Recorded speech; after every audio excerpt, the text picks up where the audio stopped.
Alright, hello everybody, and welcome back to the Lich's Archives, Inflict Heroics. As usual, having my comment problems, we're just going to jump on into this. So, last we left off, oh so lovely heroes have been having a little bit of trouble in the town of Black Hollow. Few things are splitting them one way or the other. Main thing being the rising tensions within the city of Black Hollow, and then the call of some druid trying to become a lich all the way back at Millscott. So, when we last left off, these things were coming to a head. Assi has been trying to convince the group to see things their way and to instead take the time and investigate what's going on in Black Hollow, being as you guys work for Matthias. Shalashar, Cole, you guys have other things on mind. A few things farther away, as well as the need to help your friends, believing that Danny and Sarah might have been taken by this Lich druid, whoever he is. Son of a Lich. Arod's been seeing both sides. This kind of came to a head within the Spoke Me Timbers Inn, with you guys having a brief argument before Assi stormed off, realizing that they're not really making much headway. Disappeared into the night. Shalashar tried to bring things up again, trying to talk through things, trying to be a bit more maybe the voice of reason, or just echoing himself to help himself think. That's when you guys realized that there's something going on outside on the harbor. There was a riot going on after the blacksmith that you got, Cole and Shalashar pointed out to the Sacred Flame, was dragged away in the middle of the night and taken aboard the Shadow's Bane ship. A mob was gathering. We had a few paladins in front trying to keep the peace, telling people to back up, to go away. What eventually got you guys moving though was the realization that the cannons aboard this warship were being loaded, one at a time. So, quick to your feet, you guys exited this tavern, trying to put a stop to it. Assi saw this chance to run to the blacksmiths and do a bit more investigating, see what they could uncover. Arod found a good vantage point to kind of look things over, wait for his opportunity, and just feel things out. Meanwhile, Shalashar and Cole, having your badges that would allow you access to the ship, you guys tried brokering with the crowd, talking to the captain, trying to sort with the paladins, but eventually rocks started being thrown, firewalls went up, and through some good persuasion checks between the two of you, especially Shalashar at the end, using his Zone of Truth, you guys managed to diffuse this as much as possible, with only a few people being left burnt from the walls of flame. Meanwhile, Assi, you made it to the blacksmith's place. You found that it was overturned. Things were smashed, things in disarray, lots of items missing, some sort of trail that was covered in some sort of gritty material as if it was trying to soak up whatever liquid was spilled on the upper level. You also made it through the study. You found a book with some loose pages that was somehow missed during this investigation, this whatever it was. Ransacking? And then, getting out of there, you decided to try to find a seedier place in town. Doing a little bit of looking, eventually you found one, but it seemed like with the events of tonight, everyone was laying low. No one was coming up or anything like that, so you did a little stakeout, you got your owl smushed trying to break into one of these places, and then you told Arod, hey, this is where I'll be tonight, I'll see you there. Shalashar and Cole, you guys headed off to the edge of town to stay by a tree after promising the townsfolk, as vile as they were, that you would be out there in case anyone wanted to see you. And that's where you spent the night. Assi and Arod, you guys, however, were together at this inn. Sounds like you guys came to a bit of a resolution as to what it is you were going to do before you guys drifted off to sleep.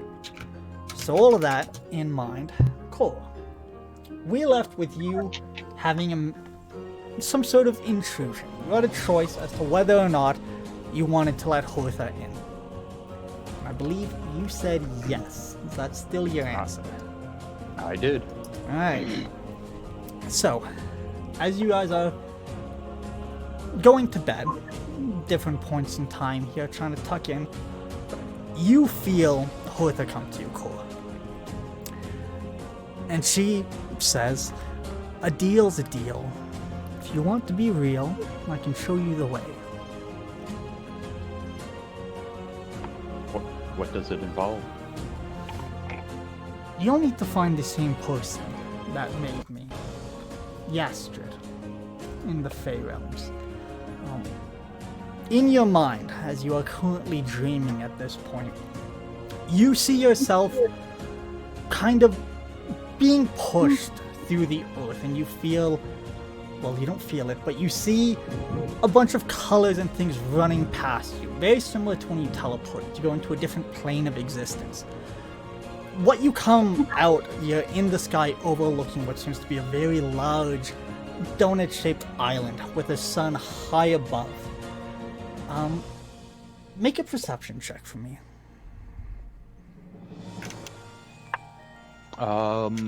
Question before I do, would this just be straight, or would my shield affect this? For a perception check? Yeah. It would affect it. We'll allow that.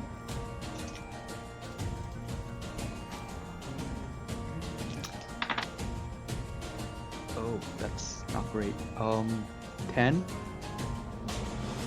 10. What you can tell from your vantage point is each of these places are very unique. One place far on the opposite side seems to be very cold. There's almost like a frost that clings to the trees. You see them as if they're stuck in winter. Nothing is alive there. Everything seems to be frozen. Everything seems to be dead. Everything is in the grasps of winter. Next to that, if you were to head south, you see a very large overgrown forest.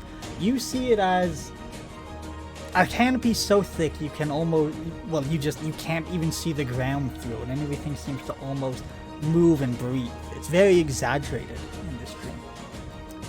Directly below you, you're able to make out another forest. This one, not as densely populated, but across this environment, this landscape, there is a very large bridge that goes from one end of this quarter to the other, with a large stone tree growing out. It's the tallest structure in this entire realm.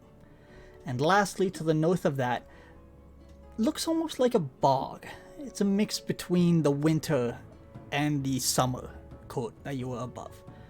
You are pulled towards this bog. It starts to get colder. It's getting closer and closer to a tundra. As you get closer, you're able to see more of the ground. It's rocky, it's frozen, there's more lichen than grass in this place.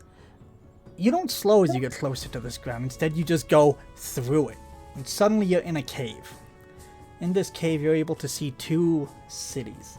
This cavern is gigantic, big enough to house these.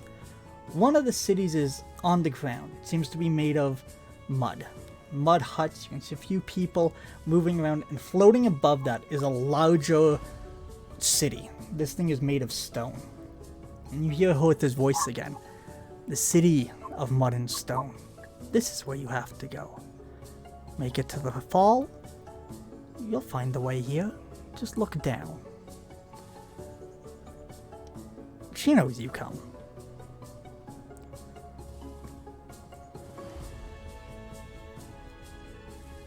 Give me half a second putting down some notes. I figured.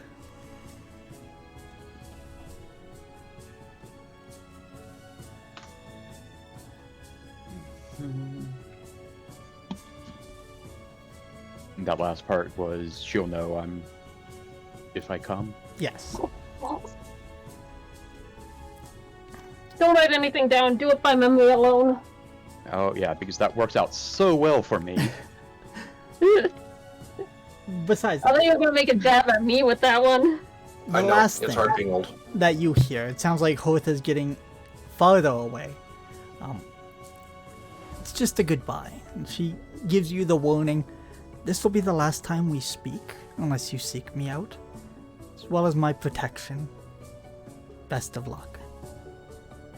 Hopefully we'll see you again. Will this even work if something doesn't have a soul? No answer. At this point, you wake up. Unless any of you guys want to do something this night, if not, we'll be waking up. I did want to resummon my familiar. Okay. It got smushed, so I got an owl. Yes, I believe you were doing that last session. But good to know. So you have your familiar back.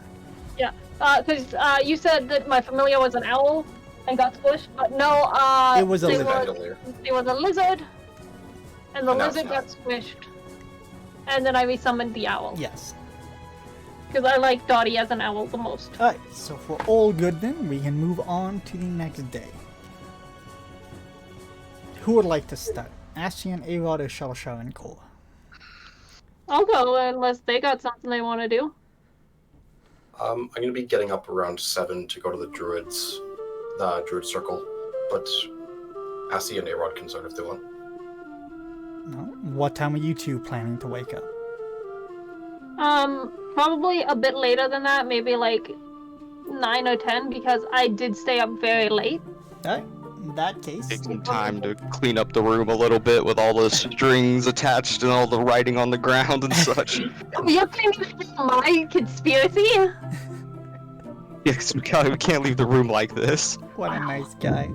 I spent so many hours putting all of that up. Besides, we need to swing by a magic shop really quick. You have more money to spend at a magic shop still? I sure do. What do you need to get? You'll see. It's a surprise. Oh shit, I still have 600 gold. Well, since you guys are sleeping in, I'll have you hold that thought and we will start with the early risers of Shalashar and Cole. You guys wake up about the same time that the sun is starting to creep up. Still in the field, doesn't seem like anyone came out to get you guys. There's a single road that kind of leads back to town, branching ones further out that go out into the countryside. I said there's a slight start of a wall, not exactly in the best condition, that separates the farmlands from the city, but it's more of just a stone barricade with an archway through it than like an actual wall. It was never finished. Since I don't sleep much, I'll probably get up and start just like cleaning up the area and just getting ready for Kerr to wake up. This would be when you wake up, Cole. You wake up from this dream. See Shalashar trying to clean up the tree. I guess he's rubbing it down a bit. Well, because I carved the symbol of Juxta into the dirt. Got it. So just making sure that no grass is like heavily displaced, just kind of smoothing everything back over. No guess. Pretty big day. No guests last night? No, everyone pretty much avoided us. I wasn't certain if people were even going to come, but I had to stick to my word on it. Yeah, I guess. I mean, the point was to defuse the situation and make sure that they knew they could trust me. What are we doing today? Well, I'm gonna go to the Druid Circle right away. Then we have the meeting. We have the meeting in a couple hours. Are you? Oh yeah. Did you need to grab anything to eat? I'll grab something from like a. I'm sure we'll come across a food cart. All right. Well, if you don't need to cook or anything, then I guess we can just get off. Just make our Give way. me like 5 minutes to stretch. If it's stiff. Yeah, I know that feeling. So a bit of stretching later, you guys gather yourselves, clean up the little bit of disturbance you may or may not have left, and make your way back into town. I assume you're heading directly towards the tree, maybe a slight detour for a food cart. Yeah, we'll keep an eye out for food cart or anything. I'm not certain if they'll be up this early. Yeah, I mean, actually, at this point, there are quite a few people. There are people in the streets, not quite as clean as Millscar, but there are still people out there that are kind of extinguishing some of the torches or the lanterns used throughout the night, as well as the earlier people that are out tending their carts. For silver there, Cole, you could probably get yourself a little bit of fresh produce, you could get yourself a bowl of stew or something like that, that is being offered to the people up and working at this time. I erased like 5 silver for like something decent and some sweets for later. Easy enough. Question for the sweets, as there is a bit of a choice here. You could get like, usual fruits, some of them that have a bit more sugar on it, but there's also a little bit more Sigwolf influence here, so you could get like caramelized insects. Bit of both. A bit of both.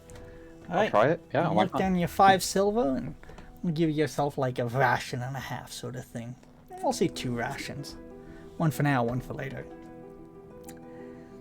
Besides that, you guys, uninterrupted, make your way through this town. It gets quieter and quieter as you get farther from the city center. Less people out and about.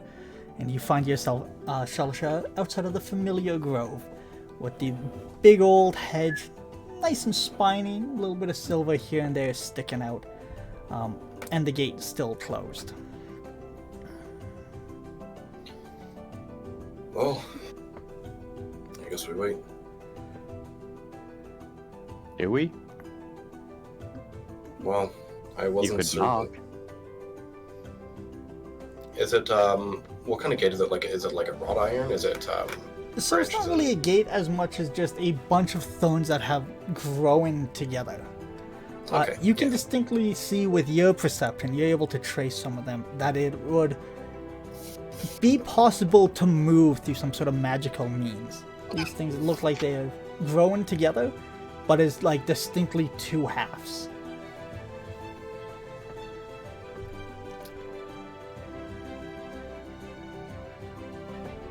Okay.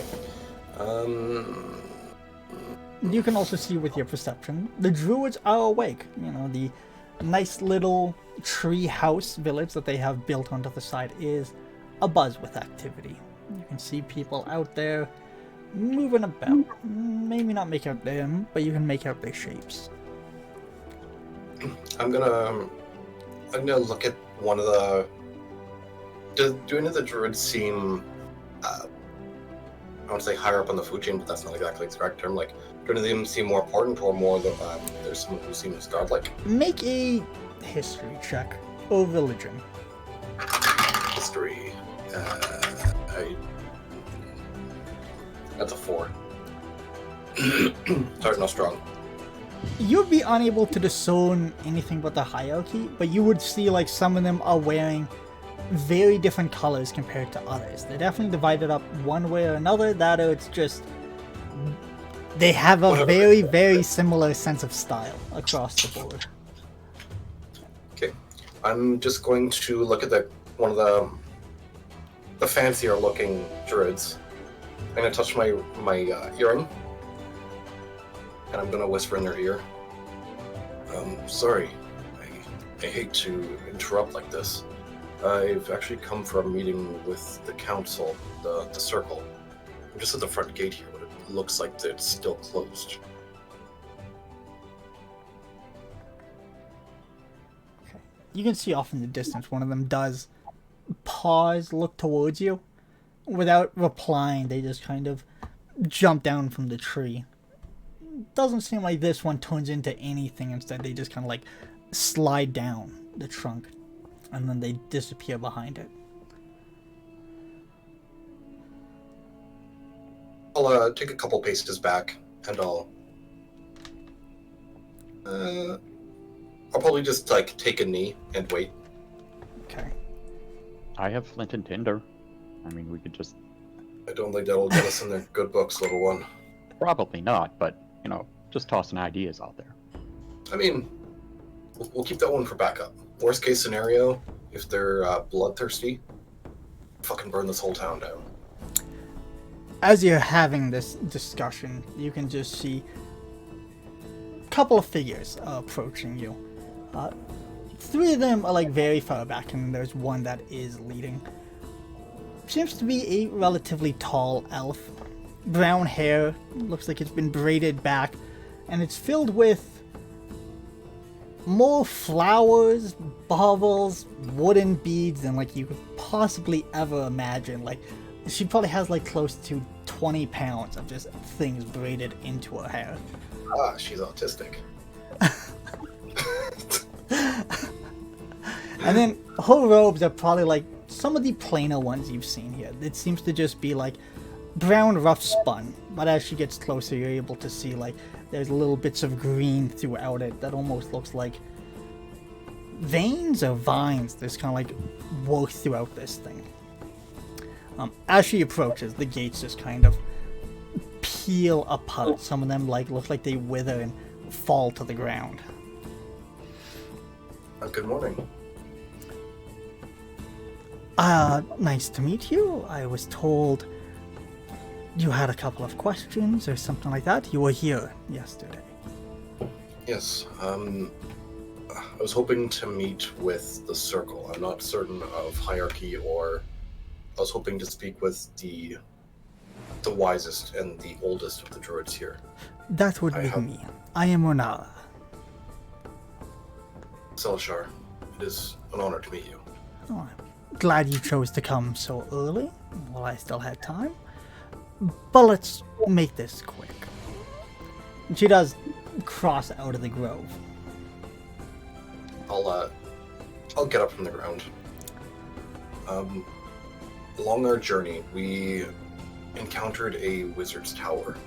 Someone there was apprenticing. We were led to believe that it was a wizard of some sort who was trying to achieve lichdom. Through a couple series of events, we've come to understand that it's a druid who is fixated on lichdom. They've been killing innocents in just outside of Milscar, and they've threatened me, saying that they have 2 of my companions. They didn't name them per se, but I fear the worst. I'm not certain of druids' power. I'm not certain what they're capable of, what I could be walking into. I'm not certain if there's any way to protect my friends, my party, myself. I was just kind of hoping for any information you could give us, any wisdom you could grant us as we try and approach this. She's nodding as you speak. Well, I can't say that I'm aware of this fellow, this druid, as you claim, but I have felt the shifting of winds and weather being changed. That's usually something done by a very powerful druid to be able to do something like that. What I can tell you, though, is that his attempts aren't long-lasting. It seems as though he grasps things a bit beyond what he's actually able to maintain. Like overstepping his reach? Hmm? Like overstepping his reach? He's grasping at things that he's not capable of, or things that aren't... That or he grows bored, lasps his concentration before he means to. I'm not certain if the information is all relevant. We believe, from the information given, they're located in the Thorn Forest. There's a keep in the Thorn Forest. Is that place... is there anything I should know about? Do you gain power depending on where in the world you are? Make a persuasion check.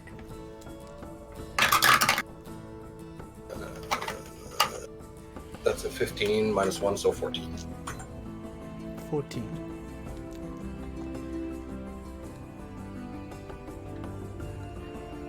Location will affect your connection, but as for growing power, that mostly comes from wisdom and those you surround yourself with. You could learn a lot about what it is that he's capable of in his domain, but I can't say for certain what he has or whether or not it would affect him. If he perhaps has a coven with him, a circle, or anything like that, that would help. But as I said, he's not part of my circle, nor do I recognize his call when he does speak to the wind. I'm really sorry to eat up your time. I understand you must be really important. Just a couple more things. Is there, assuming they are as powerful as you seem to understand they are, I'm not certain how to encounter them. I'm not certain if we're going to have to fight them, if we're going to have to weaken them and take custody of them. In this case, is there any way to kind of cut them off from whatever reserve they're holding on to? Or is your power just a little more innate and we just need to hope for the best? I'm unable to comment on that.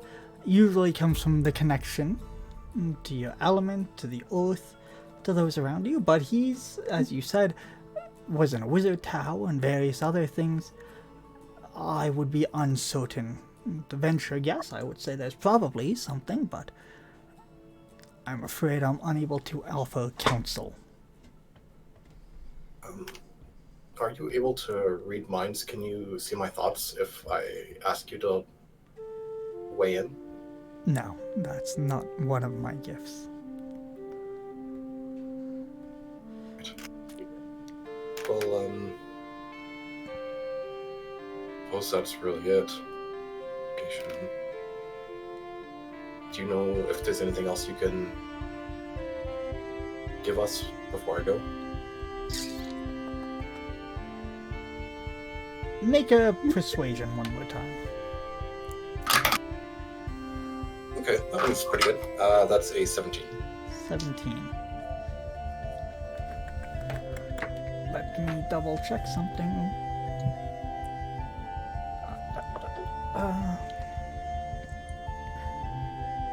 Be right back. That's not allowed. I'll grant you some wisdom. She's just going to reach out towards you, and she's going to just put her hands on the side of your head. You feel something get imparted to you, and on the next wisdom check or wisdom save you make, you will have advantage. Okay.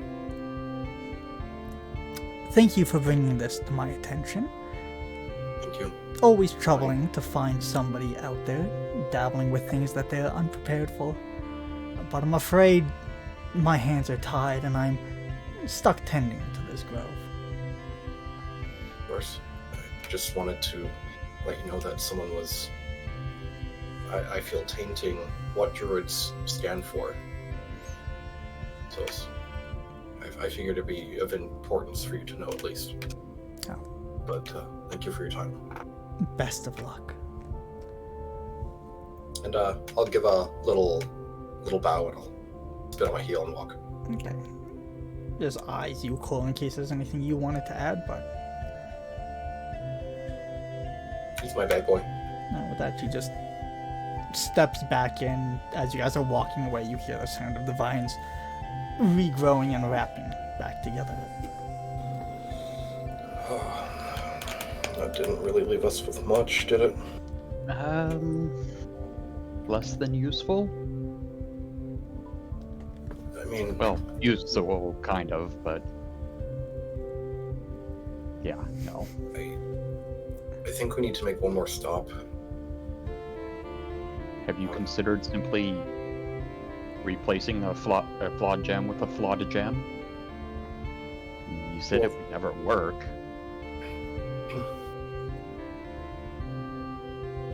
And if he's really as strong as they insinuate...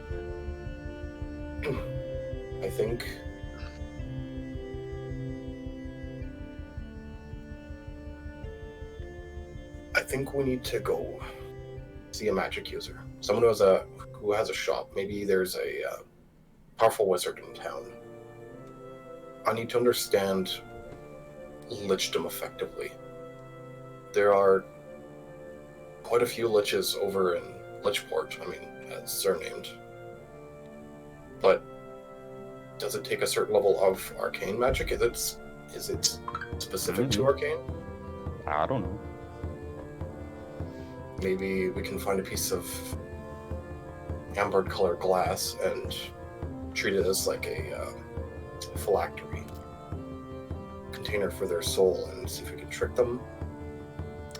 You can make a history check with advantage. As you're from young. As I say, as I'm about to say, get like amber-colored glass, I'm gonna flick on my my monocle, and I'm gonna glance around for any scrying symbols. Okay, you can make a perception check as well. What'd you get for your history? That is a 29 for perception. And history was a 3-4. That's 15. 15. You would understand, like, liches aren't exactly something most wizards or any spellcasters want to talk about outside of Yun. It's definitely, like, from where you come from, it's like, yeah, sure, anyone will talk about this, and that's why you have these thoughts. But then you remember, I'm in Char. I ask a wizard about becoming a lich, it's probably not going to be well received. No. You know, on top of that, it would be a very complex topic for most people outside of Yun. But if you could talk to someone within Yun, you'd probably get better insights. As for your perception, looking around, it's starting to get busier. You don't notice anything stalking you. It doesn't seem like you're being scryed upon at this moment. But the town is definitely starting to wake up. With that same perception, assuming I'm kind of surveying the area, do I see any jewelers or craft makers, anything that I could probably get glasswork done? Glasswork. Or crystalline gems. You will be able to find one, but it's going to take you a little bit to get there. So that's where you want to go. Cole, anything you want to make me aware of? I'm just sticking. Right, then I'm going to jump over to A-Rod and Assy, and I'll get back to you, Shellshaw and Cole, when you guys arrive at the glassmaker's shop. Sound good? Alright, you two, you guys wake up. You can see A-Rod has been awake a little bit longer than you, and he started to like carefully take things down, and he's created some nice piles of your things. But definitely the room is looking closer to how you first found it versus how you left it. Hey, Rod! Took me so many hours to put up. We can't leave the room like this. I mean, I guess. I'll tell you what, how about breakfast on me, okay? Let's go get something to eat. Okay. When's the last time you had a good meal? An actually good one? Yeah. The last time we were at my parents' house. That was a good meal. Let's go try to find something like that. My treat. Unless we find like a proper restaurant where you sit down and so fancy. Why not? I mean, we gotta make that. All I need to do is stop at a magic store pretty quick. We can sit down, have some good breakfast, and then we can make our meeting. Okay. Heading downstairs, you guys are in a nicer taverns. You can choose to eat here if you want. Their biggest thing that they seem to have is everything seems to come with a big old black tankard, as well as like they have some bread that they purposely burn on the bottom, and it makes very nice trenchers for that sort of thing. Or if you guys wanted, you could head out into the streets, find something else to your liking out there. You want to get breakfast before the magic shop or after? What do you prefer? Doesn't bother me either which way. Great, then let's eat. Starving. Alright, you guys can pay your silver, or a couple of silver if you want, to get some nice lovely meals. Stew seems to be the speciality here. I would like to steal the blackened mugs when we leave. Okay, I'm assuming you're just gonna make a sleight of hand for me. Yep.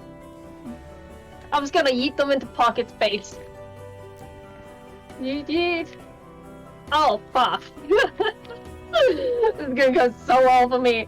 I'm not even being sarcastic. That is 27. 27.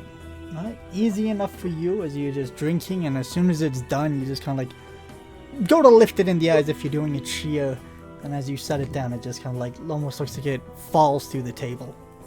I get both of them. Both of them. Alright, with that roll, easy enough for you to sneak those both away. I put my hand on his, and I do the same thing as he's lowering his hand.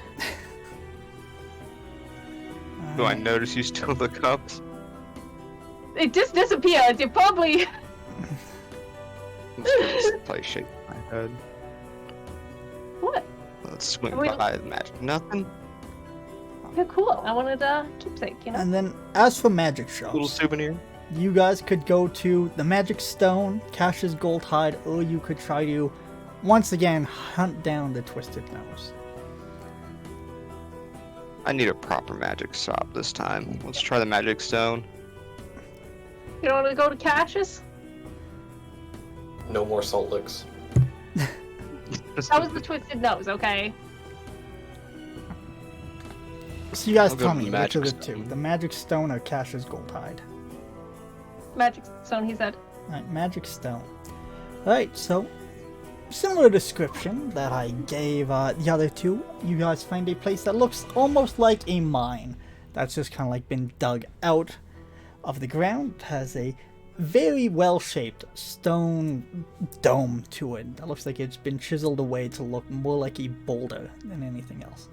As you descend the staircase, you come into a place filled with a bunch of dwarven runes carved into the walls. And as you guys come in, I need to know, what are you thinking of?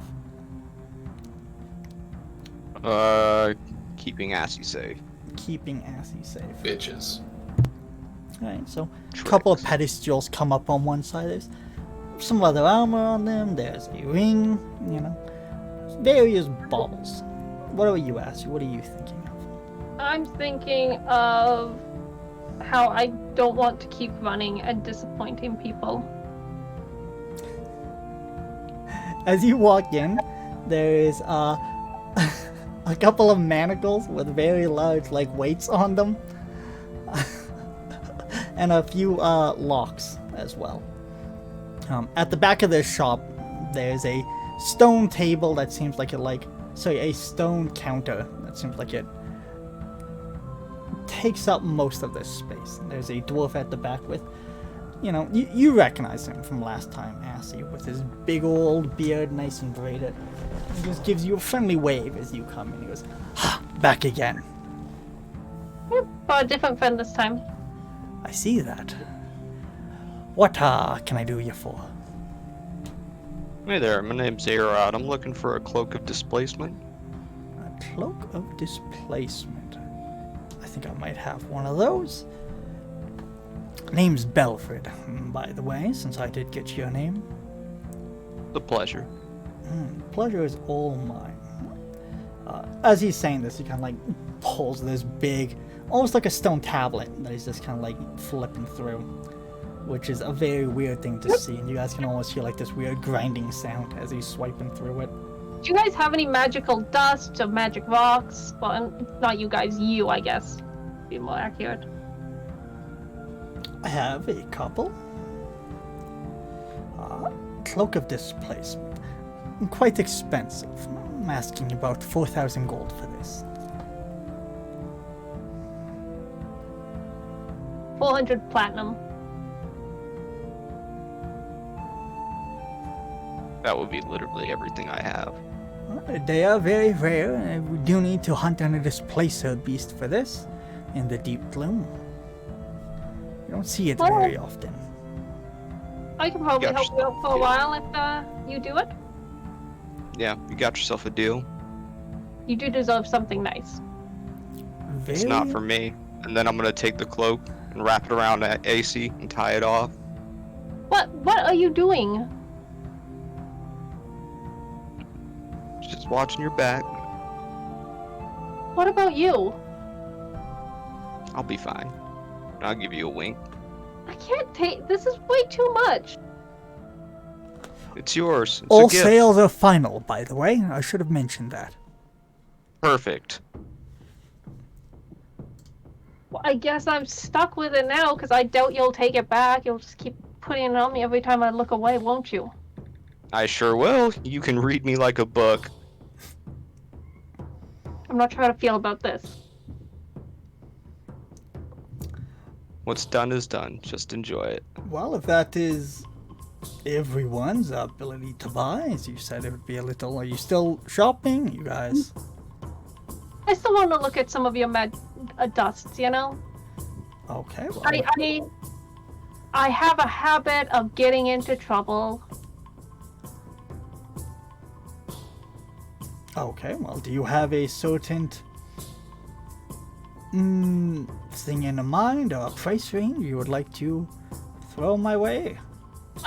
We also have crusted gems if you're looking for spell components. Under 600, I've got the components for the spells that I need already. Under 600. I'll see what I can do.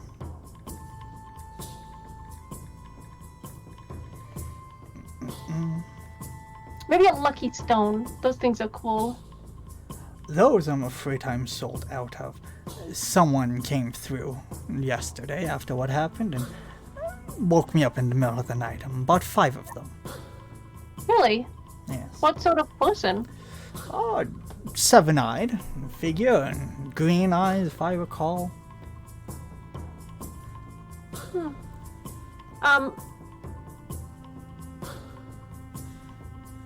Do you know them? Have they been by before? That sounds like somebody I might be looking for. Oh. I didn't recognize him, but I did catch his name. Agrippa. Agrippa. That's name from Stone Forest, right? No? What was that septum's name now?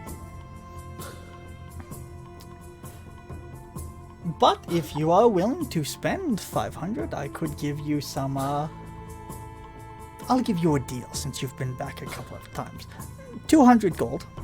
And I can give you some dust that can improve the flavor of your food.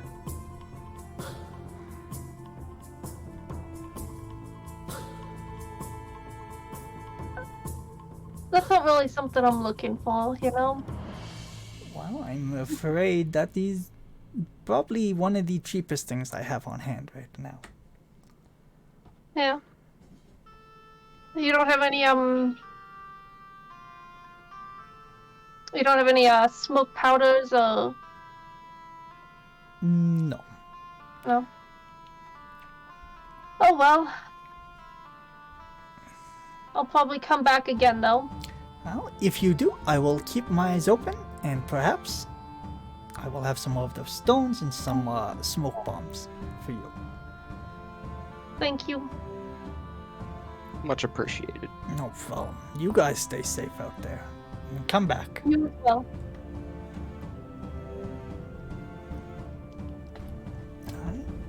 Where would you two like to head next?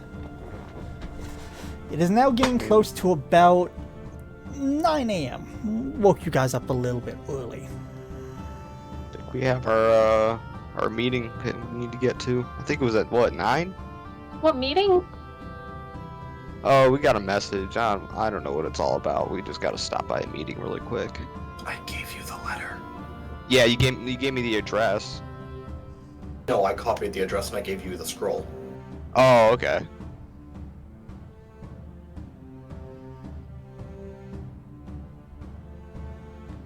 I don't remember what it was about. How do you spell Agrippa? I think it's like Agrippa. Wow, I spelled it right. It's spelled Hand. And then the letter, it is from Talarina and Darius Orsman requesting your guys' attendance. Arena and who? Darius Orsman.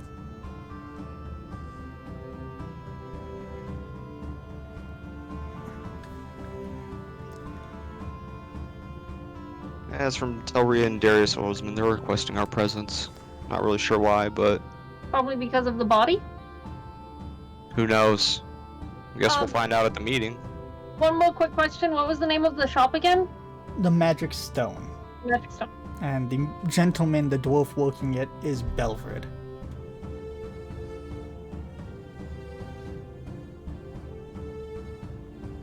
And he's a dwarf? Yes. Okay. Sorry, I just wanted to add some shit down. Okay. Well, I guess we better get going then. Yeah. Let's do it. Still not sure how to feel about this cloak. You'll grow into it. It's so much though. Hey, it makes me feel better. All right. It's more for me than it is for you. I promise. Yeah, but still, you know, it's a lot. I can't repay you for this. I'm not asking for it. You don't need to repay me. It's a gift. I care about you, Assie. Okay. So make sure you look up Displacer Cloak and add that to your items. Yeah, I'm trying to find it on. You might need to attune to it, I believe. Yeah, I'm trying to find it on the wiki dot, but You'll I'm not find seeing it. It's a rare item. It's quite good. Meanwhile, Kor and Shalashar, you guys work your way through here. You end up heading to...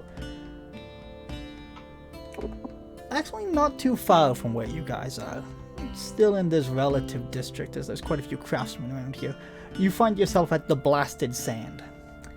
It seems like there's quite a few people working here. Couple of dwarves, one or two half-elves, and looks like they are all just working together, doing a couple of things. They're currently making a very large piece. It seems like it's supposed to be a tree. Two of them are working stems on the side to make the branches. Another one is working the actual trunk. And they're like rotating it and trying to pull this out into shape. As you approach, one of the gnomes that isn't busy kind of like approaches you guys and he like just tells you to be quiet. They need to concentrate. If you're quiet, I can help you. What do you need? As he's kind of talking, I'm gonna flip, because I only have 10 minutes of sight a day on my monocle. So I'm gonna flip it on and I'm going to, once again, look around and make sure that I'm not being scryed on. Seems, unique perception. Another one since it's been a while. I'm gonna use your old one now. 31. 31.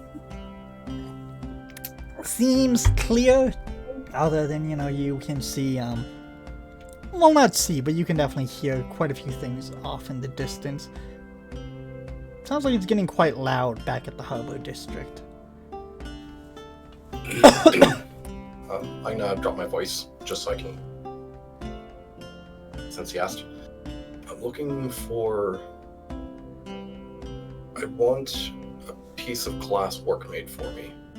I want it to be probably about EA big, and I was hoping that I'd be able to have it magically enchanted to look an amber color, so if anyone were to use it, if anyone were to use detect magic, it would glow.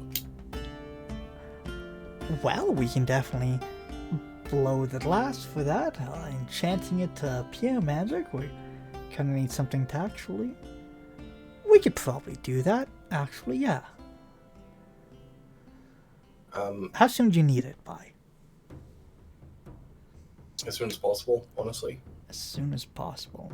Well, it would be like a couple of silver for the glass, but as for the magic being involved, that's gonna put you closer to 50 gold.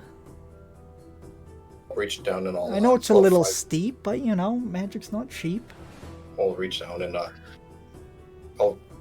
I'll feed my arms through my ribcage into my bag of holding and pull out 5 platinum. Okay, well, tell you what, I will get started on this right away. Come back in the afternoon, and I will have it ready to go. You got a shape in mind? Make it. Have you ever held Fear? someone's heart before? Can't say I have, no. Well, I'll pull out just a scrap piece of paper and I'll just jot down the shape of a heart with like the aortas and everything coming off of it. Okay, that's gonna be a little bit... It's It doesn't need to fine. be It might this, take a little just bit longer. Roughly this shaped. I don't care if it's not clean and jagged. Make it look more natural, more crystalline. Well, I'll need a bit more time to make that. That's fine. Okay. Later today then? Or tomorrow? That's Or fine. you could tell me where you're at and I can have it delivered.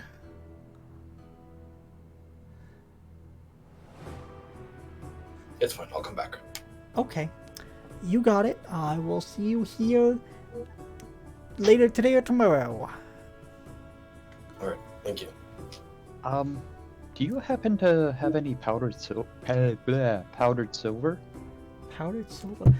We have a little bit that we use for a little bit of coloration, but we don't have a lot on hand. Could probably powder with a couple of pinches, maybe a pound, if you're willing to pay. I've got like 200 gold worth. Or do you not have that much? No, I have like maybe 10 gold worth. Ooh. Do you know somewhere in town where I could get more than what you have? I don't want to take up your supply. I can make it into powder if you just get silver. Usually we would, but we have a couple of people in town that are putting a bit of a drag on things. So if you head to the north or the west of town, you could probably talk to some of the dwarf craftsmen there. Okay, I'll try doing that then. Thanks. No problem. Alright, where are you guys off to next? Just make sure that we're not late for the meeting. I'm gonna make sure that we can, if we need to, just run. Be basically meet Darius and everyone for 9 a.m. Okay, Talfreen. so you guys all want to kind of group up there then? Yep. Alright. Assi and Arod, you guys would be arriving first. You end up going to a much nicer neighborhood. It's close to the center, but to like the southern part. This is actually going to be like Telrina's sort of mansion. It's very unlike the other buildings here. This one has a lot more elven influences. It's almost reminiscent of Assi's house, like the silver wrought gates. But then behind that, you still have the charred aspects of char along the bottom, wherever the posts are, as well as the house itself. This thing seems to be maybe 3 stories with like a big, I don't want to say it's White House-esque, but it is roughly that shape where it has like the dome structures and the wings coming off of it. Okay. It's a big ass manor with different wings to it. Got it. So Assi usually walks with like a bit of a swagger and like slinking along a bit, you know? But once we enter this neighborhood, like something shifts and she just immediately starts walking straight proper and she brings her hands in front of herself and starts walking like a proper lady essentially. Unconsciously, doesn't even realize it at first. Okay. So, Arod, Yeah. what if you take my tiara? What if I take your tiara? Yeah, and I like take it. When you use it, you can make it so it's harder to hit you sometimes. Sure, we can do that. Yeah. I'll tuck it away. It is a tiara of blur. 3 charges to impose disadvantage as a reaction. Sweet. Why are you walking like that, by the way? Walking like what? I don't know, you're all hoity-toity. That's Well, exactly what I had in my head. I like roll my shoulders a bit, but it doesn't totally go away. It's like halfway. It's just how I was raised, you know? I'll never understand it. You saw my family. Yeah, nice.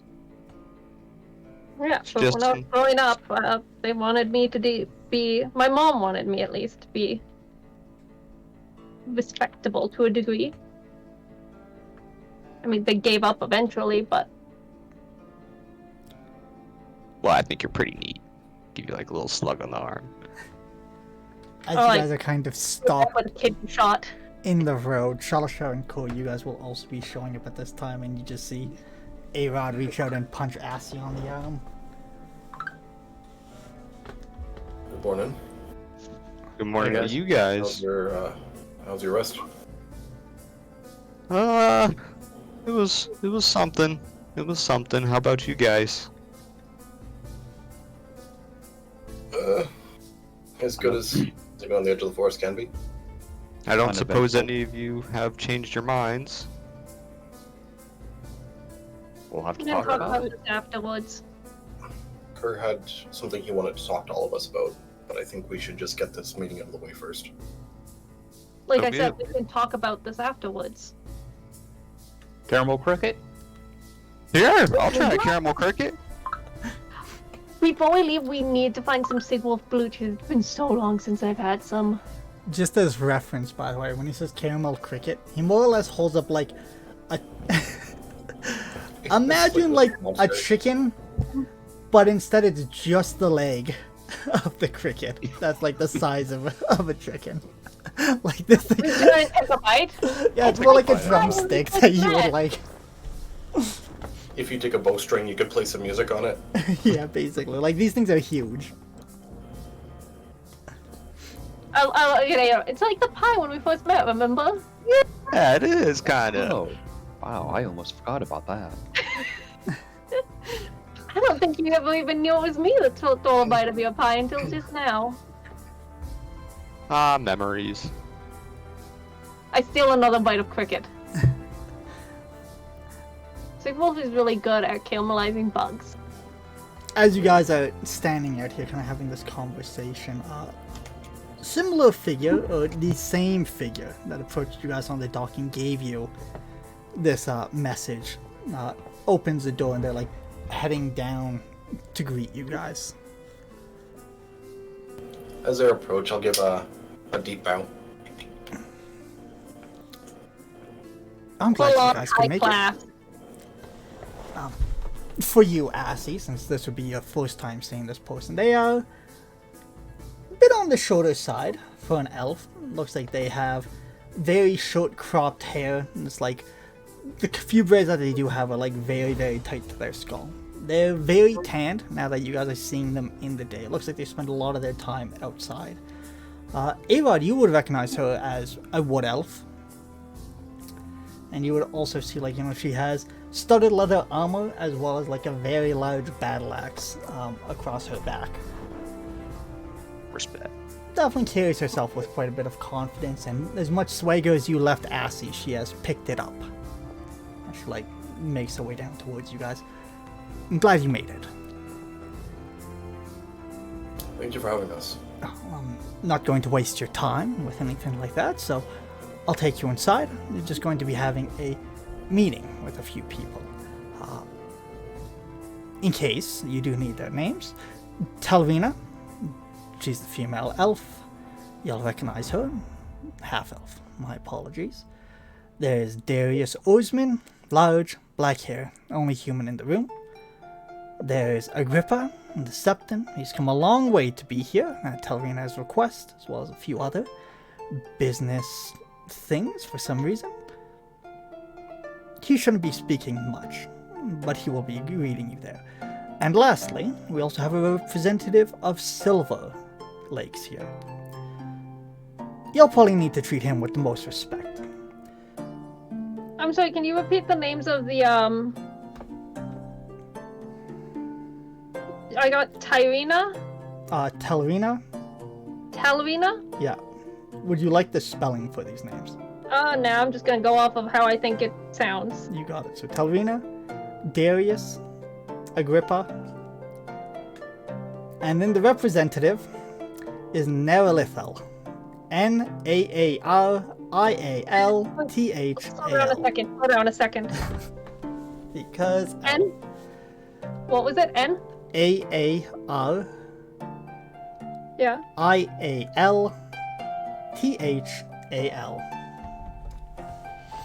And this person was what? A representative of Silver Lake, which is the elven capital of Char. You can make a history check if you guys are from Char. I do want to make a history check. That's a nat 1. Nat Wow. 1. Good job. I'm not from Chart. I never paid attention to any history lesson ever. Even with a nat 1, you would be aware that it's called Silver Lake because there's a giant city built over top of this that is so reflective the entire lake below it is rumored to glow silver with magic. So it's supposed to be a very flashy place. So she just kind of like looks you guys over, cocks her head towards Cole and Shalashar, and she goes, "You two stink. I don't know what you were thinking. Freshen up next time."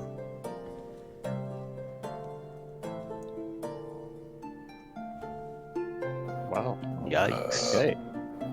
My apologies. It looks like you slept outside all night. I did? Jesus Christ. Very well. Come with me. She's gonna like turn on her heels and start marching up. She doesn't even look back to see if you guys are following. But she does call back over her shoulder. If you have any questions or etiquette, now's the time to ask. I'm gonna do something real quick. As soon as she turns around, I'm going to pull a thing of perfume out of pocket space. I'm gonna give them both like 2 spritzes each. And then one for me and one for Avod. I'm just gonna kind of stand over Kerr and I'm just gonna start like preening him. just kind of like a bumbling idiot. Like I don't know what I'm doing. I'm just like, yeah, I suppose. Brush him off. And I quickly like tuck some of the baubles back, like the little like hoops that I have. I tuck some in my hair. I tuck some in Avod's braids. I divide out my jewelry between myself and Avod. Like real quick, bobble us up. Alright, so you guys are trying to pretty up. Any last minute questions for your oh so lovely host? Yeah, why are you such a rude asshole? Is that what you want to ask? No, not a fucking chance. Alright, well if there's nothing else, then you guys will be brought into... You don't insist upon any specific titles. Specific titles? Yeah.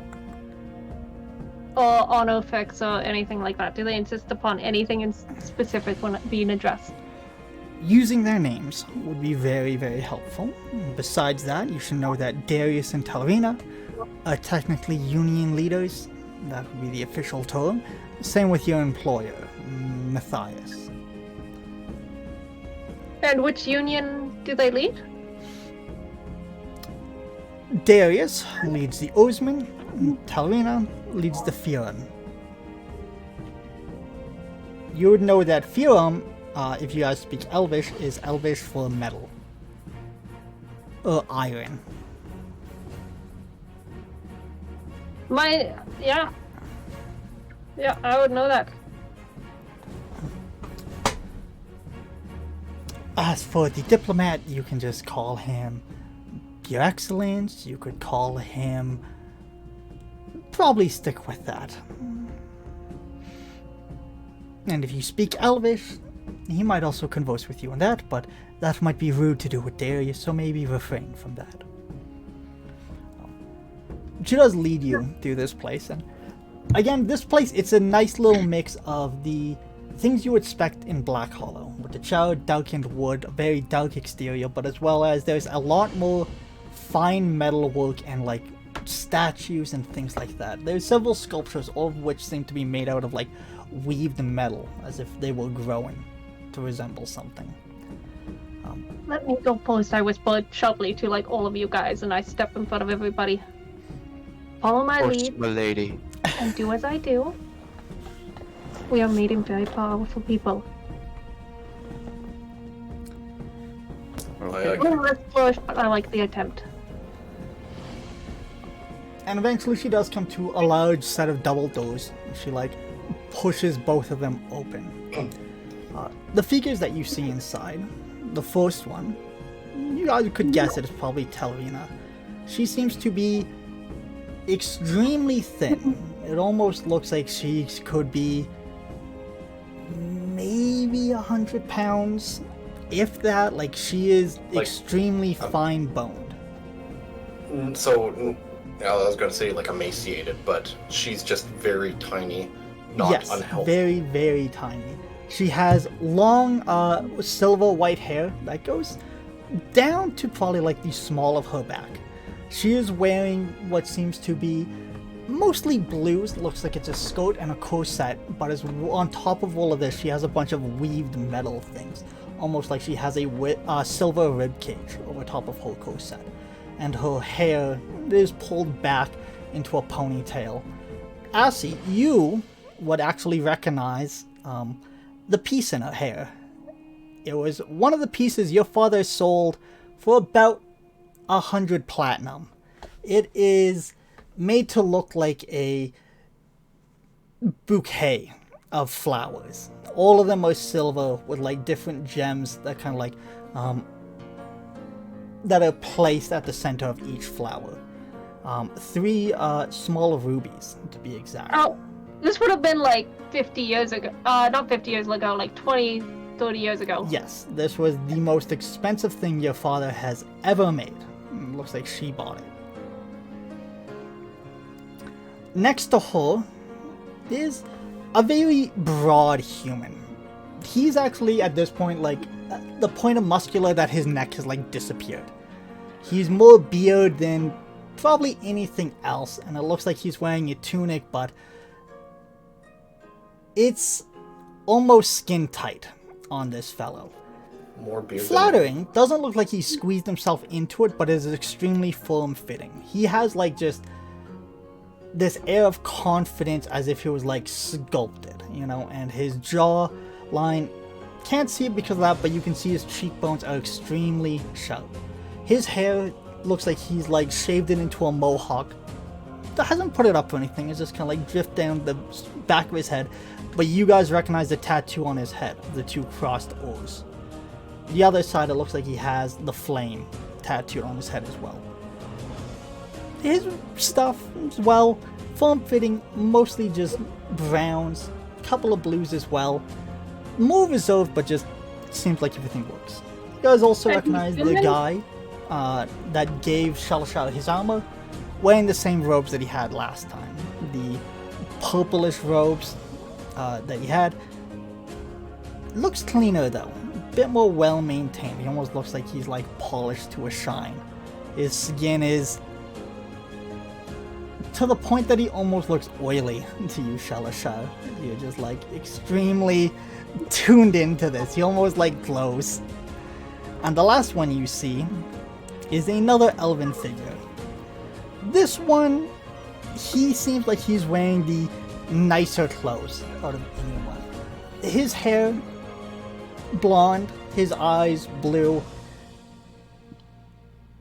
Doesn't really seem like he's done much with his makeup or anything like that, other than like a little bit of eyeliner that just kind of like really makes his eyes pop.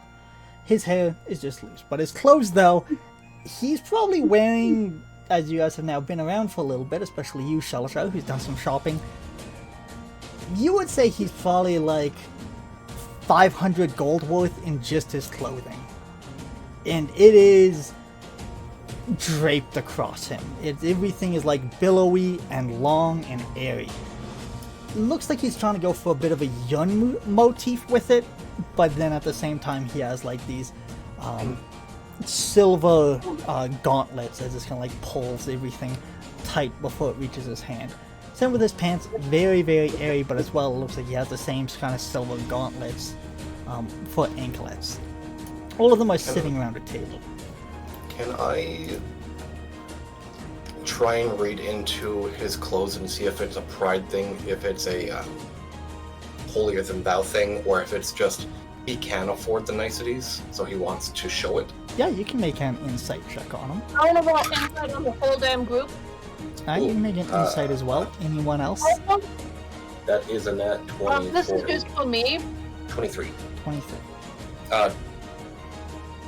26. 26.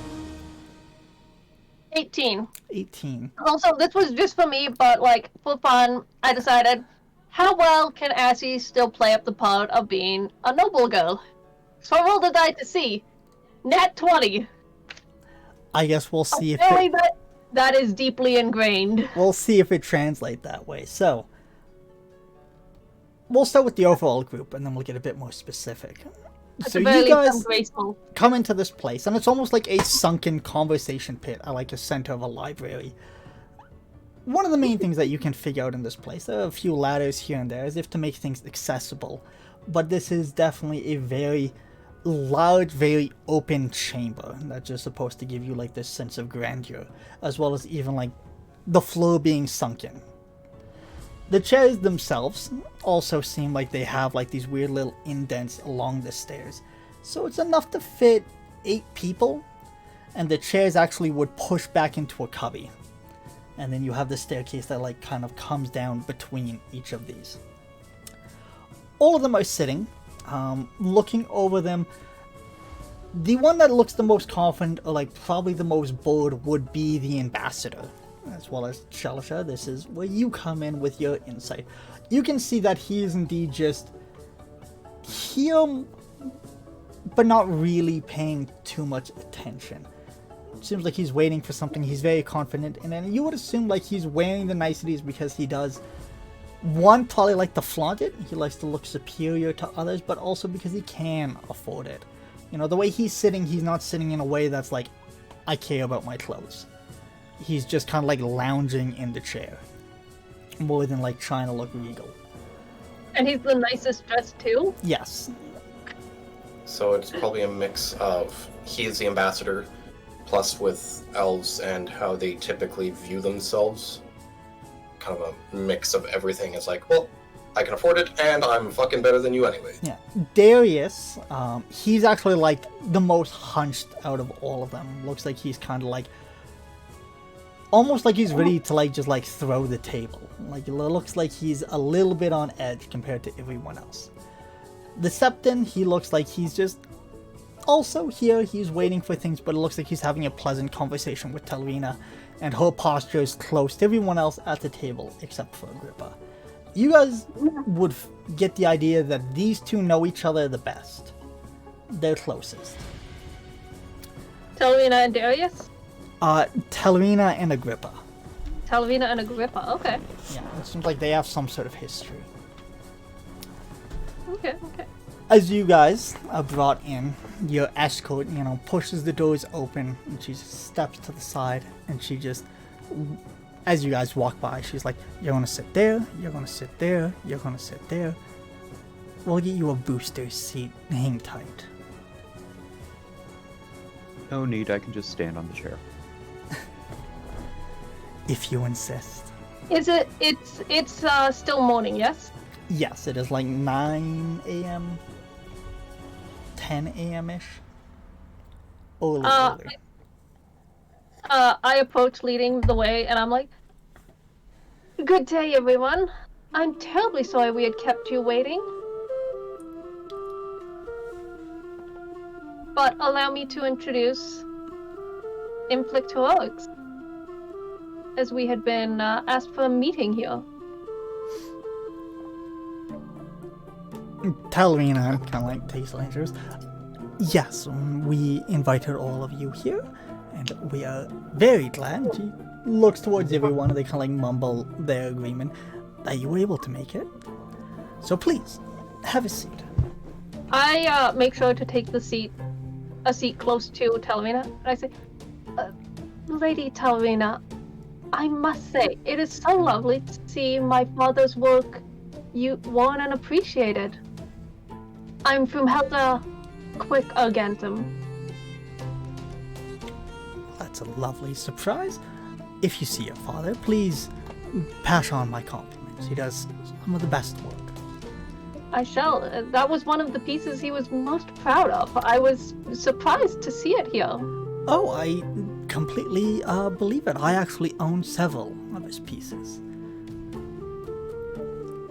We talk quite often.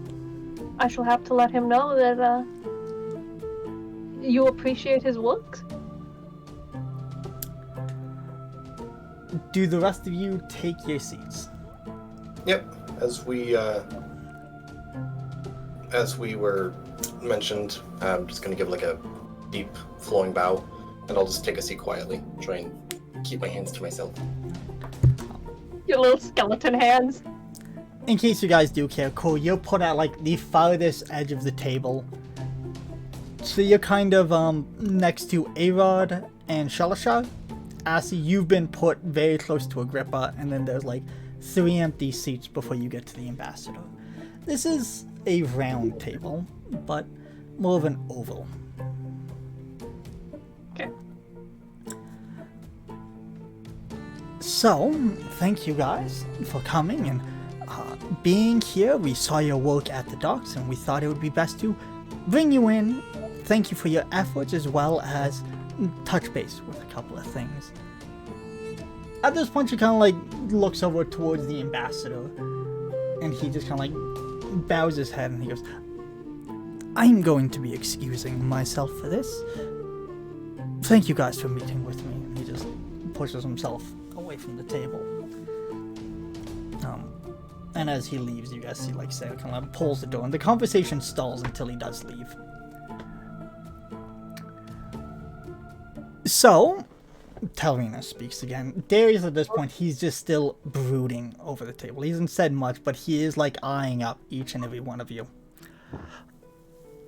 We're unsure as to if you're planning to stay here or not, but we heard you had some trouble at the embassy, so we took it upon ourselves to intervene, get your paperwork. And she does pull out something that you recognize. It has Matthias' stamp and logo on it. This was supposed to be for you guys when you arrived, so we'll be handing that over to you. Hold out a hand for it.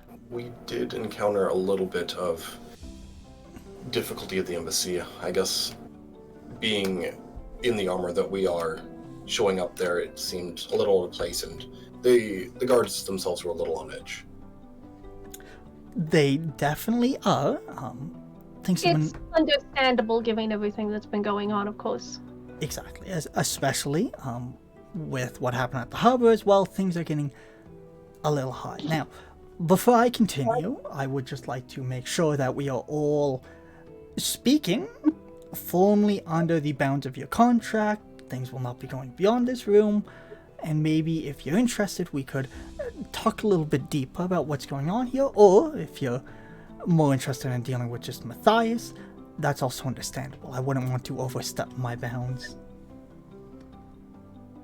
I would like to see how this conversation goes first before pursuing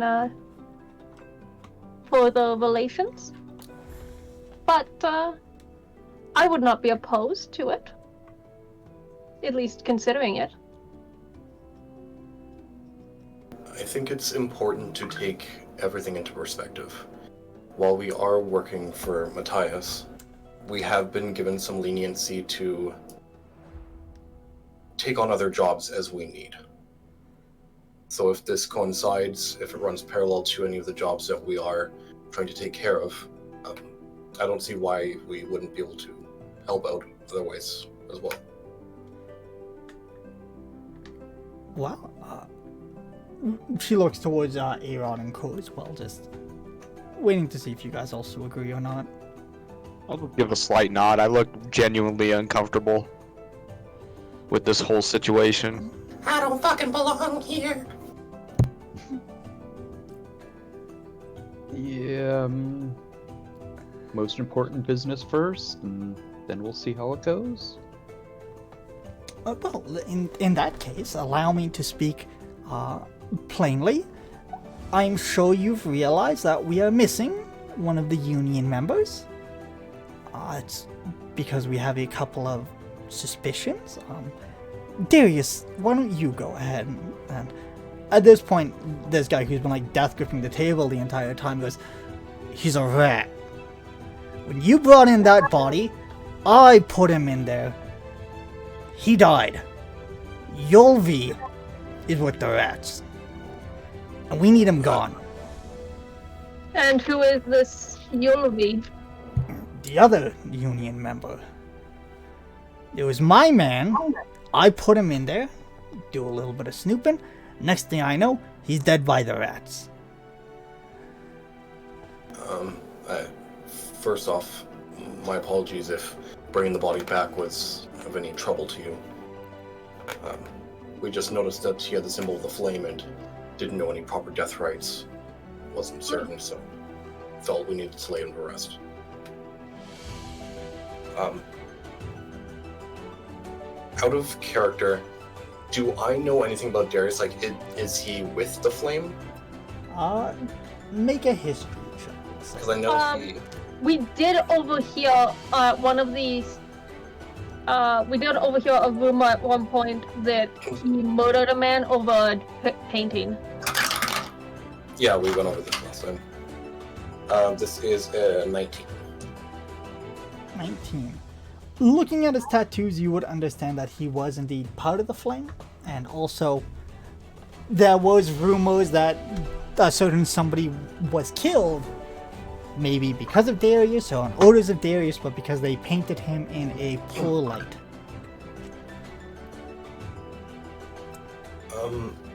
We can definitely investigate this and make sure if he is a rat. Have you passed on any of this information to the Flame? I'm not certain of your current relationship with them. No, we didn't. You see the mess that happened last night? Yes. That was over a blacksmith. If they haul in a union member, what do you think's gonna happen? And we need this done quiet. To be entirely honest, that may have been our fault. I don't care whose fault it was. The point is, we know who it is. We need him dealt with. We need it quiet. Well, do we have another way of following the string up the path? I mean, this has to be bigger than that. Look, all I know is you work for Matthias. Looks like Telvina goes to say something. Darius just kind of like hold his hand up to her to like keep her quiet. I don't know what you've been doing, but you've been highly recommended. You've gone from one job to the next, and now you land here. I don't care what you do. I don't care how you do it. He killed my man. I know it's him, and I want him gone. You mean like... Look over to A-Rod and lift one eyebrow. Like, are you in? I'll give you like a subtle wink, like, yep. We can definitely take this project on. You want it dealt with quietly? What proof do you have? I have more than enough. Would you mind sharing it with us? I just did. I put my man there. My man died from the rats. Well, we'll go investigate, and if we do find definitive proof that he is a rat, we'll definitely deal with him. If not, we shall find out who in his employ is the rat. I just want to be perfectly clear here. When we say deal with him, we do mean deal with him, correct? Yes. Let's not mince words here. Deal with him the same way we dealt with Cavity. Bolar? Yeah, Bola, thank you. Just do it quiet. I don't need this coming back on me. As Neither far is as I'm she, concerned, we're not even and having neither this is he. conversation right now. Gestures towards Telvina and Agrippa.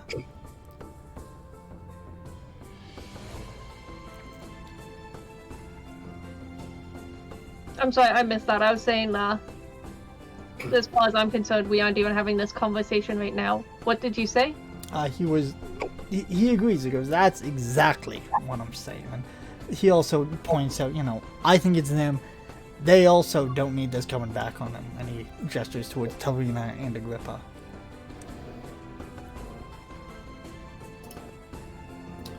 Well, the only reason I came here was to talk to her about how much she loves my father's work, and she was wondering if he was free for another project, or if he had anything new lately.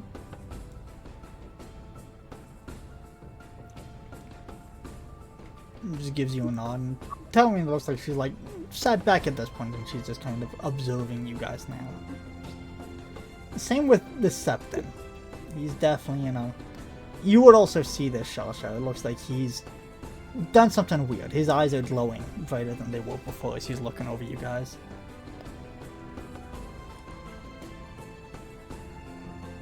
Oh, where do we start? Where you want us to deal with this? Do you have information where we can find them? Is he already in custody? And quietly, day, night, do you have any preference? Of course, this I is think your town. whenever we have a window of opportunity would be best. Well, at this point, he's like kind of like gestures towards Telvina to speak, and he like crosses his arms and he like sits back in his chair. Seems like he has better things to do than explain this thing. And Telvina does pick up the conversation. Well, for starters, Yolvi, he's one of the union members, lives in this district, not too far from here. What sort of questions do you want to know? He keeps quite a few people with him at times. He's a close follower of the Flame, last name being Flame Tongue, so he has rather close ties to them. Does he have a particular schedule? None that I can really guess. He's put on a bit of extra weight recently. He doesn't seem like he gets out much. What sort of man is he? Man of indulgence? Seems that way. Definitely was a pious follower of the Flame for a long time, and now even his platform is a little weird. And what do you mean by his platform? Well, I mean, obviously, all of us trying to get onto our money, we all have our own things. His main thing is he doesn't really get into it. Just kind of mentions that who he is, where he comes from, and his pedigree should be enough.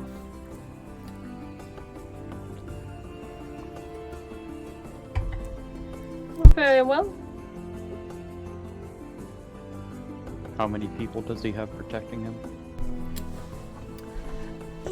Similar security as us. No one of any particular talent, but most of his people are from the Flame at one point or another. A couple of retired veterans, and a couple of other ones that never quite made it through training. I would say maybe 50% green. You might be able to solve this with a single well-placed arrow. And the rest of them are they're older or they're too young. I wouldn't know that much. It's just, you see a couple of faces. Well, this sounds almost too easy. What's the catch? I don't really know if there is much of a catch other than it would be nice to have him removed, as Darius pointed out. Things have been weird. I'm less convinced, but things aren't quite heading up with him. And why are you less convinced? It wasn't my man, I didn't know the plant, but I can agree he's been very cagey, he stopped showing up to the other meetings, he shares zero correspondence with Matthias when we're supposed to be working together. We're doing a vote, but technically the vote is supposed to be between us to elect one of us for the seat, but things haven't quite gone that way, as we don't exactly see eye to eye, and she looks over towards Darius and he just kind of like huffs to himself. What I'd like to know, assume two things. What happens when he's dealt with? Are we meeting here? Is there a time and place? What are the steps you'd like us to take following? I would be fine with him just being removed. Darius speaks up at this point. He goes, once he's gone, go down the list. If he's part of the rats, find the next one. Pull him out. Stem, roots, all of it. So you want us to take out the entire organization of rats? As far as I'm concerned, if they're a fucking rat, stomp it. I must say I agree with you there. This is a particularly dangerous job, though. As far as I know, they've been killing somebody every 4 days. Even important officials with a lot of guards. This is a very dangerous undertaking for us, especially to take out all of them. Not to mention the fact that the Sacred Flame will likely be on our case if they find out that we are there, considering he is Flame Tongue after all. Then don't get caught. I was more wondering the manner of compensation. What do you have in mind? Your family's well off? Out of character, how much did we get paid for just investigating Fae Pond and then killing Bolal? That's up to you and your notes. Fuck. It's been so long. I haven't been looking for those ones. I don't think I wrote it down. So, if you have all this proof, why haven't you just fed it to the Paladins of the Flame and let them know that one of their own is dirty? You think they're going to listen to me? Or do you think they're going to Maybe. listen to the Flame Tongue? I mean, I'm not looking to get into a hearsay might. argument. I'm looking to solve problems. Leading into my next question, what happens if things do go, shall we say tits up? We never had this conversation. Exactly. Does it cause trouble for you? Or is it just keep your mouth shut, keep our heads down? If they find out we're involved, it is going to cause trouble for me. And if you cause trouble for me, and you survive the flame, you won't survive me. You'll be paid. You'll be handsomely paid. You'll be rewarded, you'll have adventure, you'll get to have a good fucking drink about it. What more do you need? Not every day you get to kill someone important instead of a bandit on the side of the street. Fucker like you should be jumping for this. He looks towards you, A-Rod. I'll give him a slight smile. Yes, Cole. can I make a roll to, since we've been talking for a while, to tell if, how do I word it? To tell if they're just using us. You can roll Something- insight. It just seems a little hinky. I completely agree. Oh, yeah, this is not gonna go well. Oh, wow! 18 plus 19. 19. It definitely sounds like you're being paid, but they want to take zero risk. So are you being used? Yes. Are you going to be paid appropriately? Most likely. You know, looking around here, it doesn't seem like money's an issue.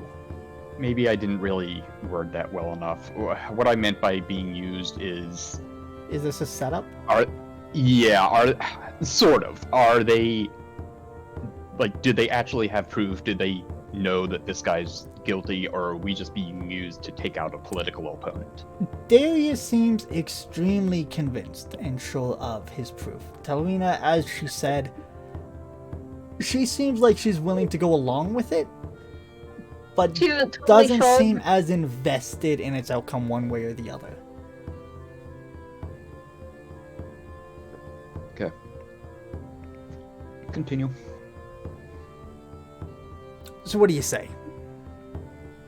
You'll look into it, we'll Yes. hear no more, and then, after something happens, you'll be paid. No need to come by here again. Matter of fact, I'd rather you didn't. Talina just kind of nods to that. Where will we pick up payment? Sarah will deal with that. you met her. Tall lady led you in here. Yes, of course. How will we Kind get in of contact rude, with her? yeah. And if we have any reason to contact you, I'll come by under the guise of visiting her to talk about my father's work.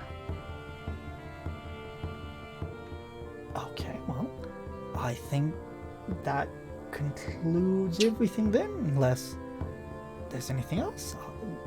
If you'd like a drink for your troubles, we could also offer you some refreshment before you leave. I'm okay. We've No, I already think- had a large breakfast. But thank you for the offer. I think we pretty much have everything we need to get started.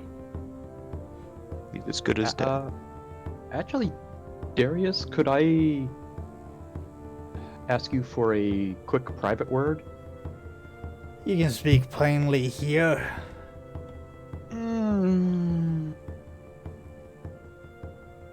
I might not be able to. I don't know. We just discussed the murder of someone I'm running against. If there's something you Okay, can't say in a place like this, I don't want to know what you have to say. I've heard rumors of a place called Anima Solus. If this place actually existed and were found, what would that mean for this continent? It would mean we have claim. That we deserve more than a seat. At this point, like, you can see, like, he's definitely, like, just staring down at Tellerina while he's saying this. It would be equals. Would that like lead to like widespread violence though? Depends who's at the helm. Now, the reason to go to Yulvi, he doesn't have the balls. He can't even fucking string a sentence together long enough to say what he stands for. He's rudderless. That's why you need someone like me, an oarsman, guide ya straight. So if he's gone, you'll take over. Well, if I win, still Matthias and traders. He like looks towards Tellerina again.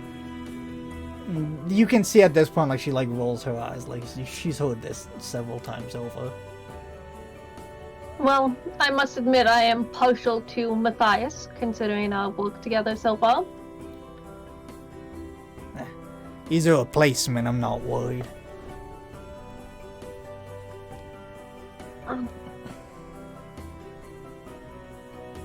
Well then, we'll go and investigate this and, Well, I'll tell you what, you find that city, I'll put Matthias up next to me.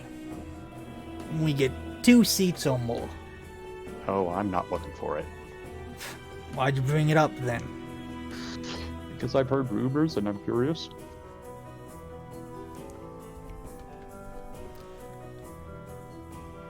I believe that's all we need to be discussing today, though. Or perhaps ever, hopefully. Ever's fine with me. Unless you end up having another job for us down the road. We'll see how well you handle this. And Tellerina nods and she goes, I mean, if things do go well, if you guys are open, I'm sure you could probably find something. Well, You'll So see what about you? A-Rod and Shalasha. You'll realize that Agrippa actually, when AC messages this, he like nudges Tellerina before she speaks. As if he's prompting her.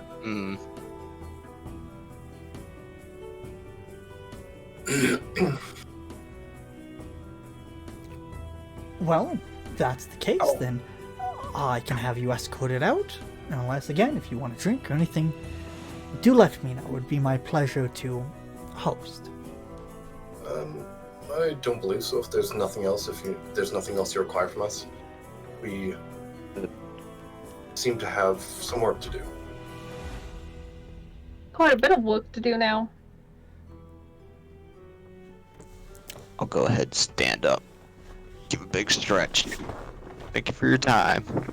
No problem. She actually reaches over and she like taps something on her wrist. And a couple of seconds later, the door opens. And you guys see the same tall female elf. Follow me. As we're getting ready to leave, I stand up and I look over at Agrippa. I do have one last question, though. I wonder, why would you need 5 lucky stones? He just gives you like a little shrug and he goes, "You never know when you need to be lucky." Well, fair enough. I was unfortunate in being the shopper to visit after you. He'll find more. I wouldn't worry about it. I'm sure I will. Well, it was a pleasure to meet you, Agrippa, Lady Talina, Darius Osman, and I leave with all of the grace that I can. Before you do leave, Agrippa does quickly reach out and his leg gently taps you on the arm. 1 second, and he pulls out a piece of paper, scribbles something on it, folds it, and hands it to you. If your work is anything like your father's, maybe we have something to discuss in the future. And best of luck. I'm not nearly at his level yet, but perhaps one day I will be. Thank you very much. And, I don't check any of the paperwork until we leave and get back to the inn. Sarah, Like, even just so the you guys know, takes you through the back door of the house instead of through the front. I want to stealth out of here. Okay. Good luck with those two. And she does open like just a side gate that like you guys almost wouldn't even tell like this part of the fence can move as she like swings it open. Very well hidden. Don't stop to talk. And she like shoos you guys out Taking a note. and closes it behind you. I want to make a mental note of where this is. And I'm going to, because Dottie wasn't with me when we went inside, right? Yeah, he was not. I'm going to snap Dottie into existence when we get like a block away and tell him to keep an eye on Darius Osman. Okay. Yeah. And like swoop around between the front and the back entrance of the house to see which one he leaves out of. We have a choice. We can take a break now, or you guys can discuss for a little bit while it's fresh, and then we can take the break after that. I'm good for either or. Depends on what you guys need. I want to keep going. I want to know what these notes are. I'm nosy. Yeah, we can keep going. Alright. In that case, where are you guys off to? And what is the order of business? First order is to get back to the inn. Okay. I'm assuming you guys are just walking there relatively in silence, just keeping your heads down, making your way there. Which inn are you returning to?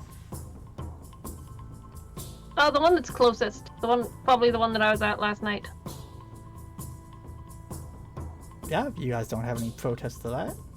No, I think honestly, whatever's closest, just to kind of get off the street. Yeah, you guys would be at the Black Cup then. Black Cup. You guys make your way upstairs. Nicer room than the one at the Sparkling Timbers, you two notice. Now see, this is when it would have been useful to have kept my notes up. I didn't think we were coming back here. I mean, it's a pretty simple operation, really, now. This made things a whole lot easier. I don't trust him. I don't. I don't trust either of them. Agrippa is leading Talina around. He's in charge of her. She's some sort of mouthpiece. And I checked the note from Agrippa. He actually has a different name, and you can make a history check on it. Okay. That's fucking 20. I shit you not. Plus history. Plus 4, 24. 24. So his name is Oh, Agrippa, but he also has the title of Ironvine. And you, as someone on show, would recognize that as the name of the Septon who has been doing a lot of work at trying to reinforce and make basically movable plant barricades. With that 24, you would also understand that he's one of the people strongly opposes the forming of something called the Sigwolf Empire, and specifically he wants to reinforce Fingolm against, like, in case things get hairy. So he's making plant barriers, and he is against the Sigwolf Nation. He's against specifically Sigwolf getting their hands on Fingolm.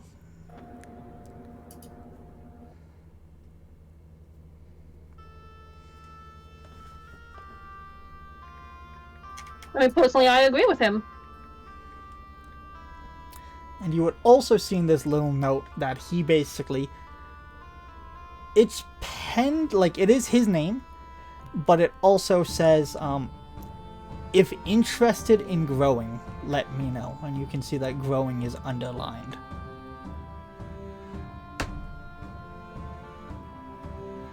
Ooh.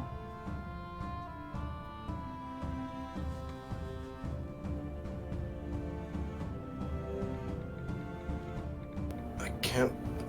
I've traced my finger lightly over growing, and I think, like, yes, definitely. And then I pull out the letter from Matthias and spread it out on, like, there's a little nightstand, yeah? Yeah. Yeah. I just, like, drag it over away from the wall and, like, a place where everybody can see it, and I pull out the letter and I put it on that. Okay. Sort of paraphrase instead of going over it word for word. It basically says, things are a little rocky back here in Milscar. I'm going to be traveling, and again, it just reiterates the date that he is going to be showing up. It also mentions, you know, if you're able to, try to deal with things in Black Hollow, just make sure it's safe. Or if not, you can hand this message over to someone at one of the Fire Travelers here, and we will have you return to Black Hollow in short notice. Either way, hope that you're able to travel with me, or that you guys will be present in Black Hollow on the day of his arrival. But either way, it's just an open invitation that just says, do what you wish, play there, come home, whatever you want, I trust you. You've done great work.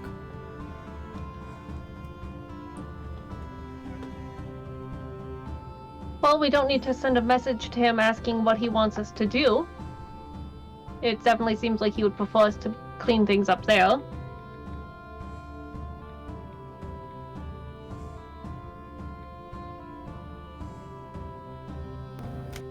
Hey, Kerr. You wanted to talk to all of us. Now that we understand kind of what they want us to do, you said there was something that you wanted to tell all of us.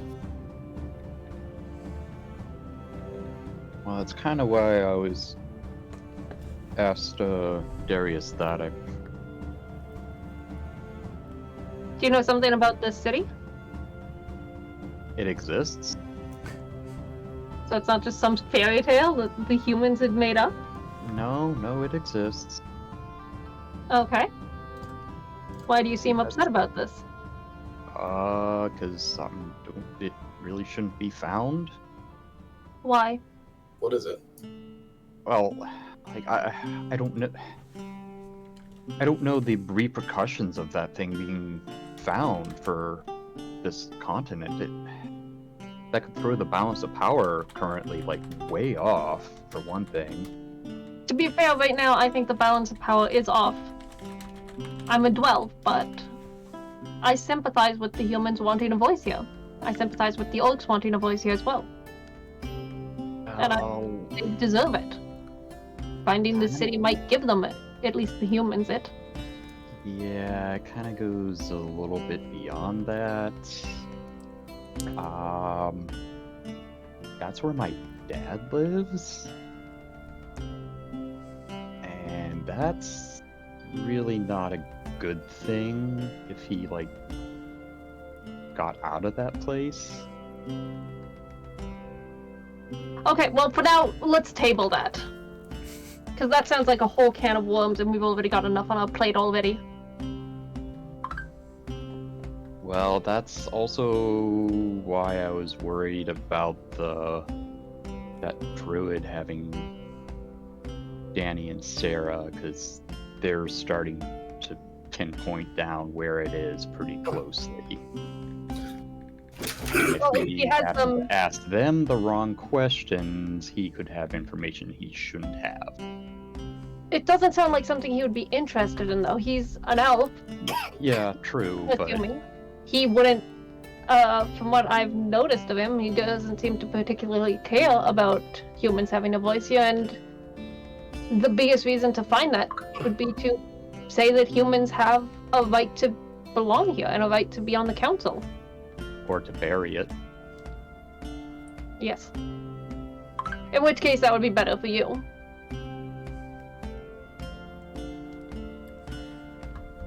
So I doubt he's going to go looking for it, even if he does find out that it exists. Alright, table that for the moment. Now, as for killing this guy, we would need some pretty hard proof. As much as I want to believe Darius, he seems foolhardy. He kind of seems a little power hungry. I want to do something. So so after I left last night, I went to the blacksmith. And I found these, and I take out 2 notes. The first one says, Garrick was taken by the flame, cut contact. The second is half burnt, and it says, the flame has come, we must go to ground. And it's like signed by this guy, Drent, and lated for the 2nd of next month. With a symbol for a nest or hideout. So she was working for the rats. Yeah. That's what it Well, sounds. that's not saying that she works for the rats, that's saying she works with a guy named Garrick. But And- going around right. symbol for a hideout, like isn't that usually like thieves talk? Yes, but there's all sorts of groups of thieves scattered around. Sure, there's some that are common because they make sense and because there's communication between us, but none of this specifically says that she was a rat. What was that about the 2nd of the next month? It's dated for the 2nd of next month. I'm assuming that's... Oh yeah, that's not good. Yeah, that's a week before Matthias arrives. I'm assuming that's their note telling everybody there's a meeting at that point, probably to plan his murder. Or maybe that's the date when they're going to pull off another murder of someone important. Yep. Here's a question. How much do we trust Darius versus the Flame? We don't know their history. We don't know if he was disavowed, if he was one of them. We trust all of those people about as far as we can throw them. Actually, about as far as I can throw them. I was about to say as far as I can throw them, but yeah. You're stronger than me. Yeah. You might actually be able to throw one of them. I don't know if I would be able to throw even a little, I'm also shorter. I've got less of an arc to... You're taller than me. You can get more of an arc. Yeah, I don't even think I'd be able to throw Talvina. I want to examine the handwriting on the notes and compare it to the stuff from Agrippa. What do you mean the note, like? The notes that I found in the blacksmiths? Oh, like they're very, very different writing. Okay. You don't even need to make a roll for that. Agrippa has a very unique pen style. It seems like it's very affluent, very flowy, very smooth. The other one looks like it was written hastily. Yeah. Make a... What tools are you proficient with? Just jewel crafting? Jewel crafting is these tools and instruments. Make a investigation with disadvantage. Okay. I'm gonna go with you. I'm gonna go with you two. You two look like you could be friends. Be friendly to me. Be friendly to me. Be friendly to me. Oh, fuck me! That is a 1 and a 19. Unfortunately, you don't know enough about looking over penmanship, but you can still tell these are different. Yep. Have we come across any other notes in our adventures? I think anything that we had, you currently hold. I'm gonna start rummaging through the entire folder from Matthias and see if there's like anything we've tucked in that isn't Matthias's stuff. Actually, I'm gonna check Matthias's stuff here as well. Looking for... Trying to find out if any handwriting matches anybody else's. You're the archaeologist here. Come on, help me out here. Looking at old civilizations, not paperwork. Well, I know metal and playing a flute and dancing nicely and being polite to rich people. So, like, you're probably better off than me. The only thing that you find of note going through this is the first piece of paper does have a signature of each of the union leaders. Yeah. So you would have a sample of everyone's handwriting, but everything here is consistent with Matthias's. No, I'm thinking like comparing. Let's compare everybody's signatures to the notes that I found in the blacksmith.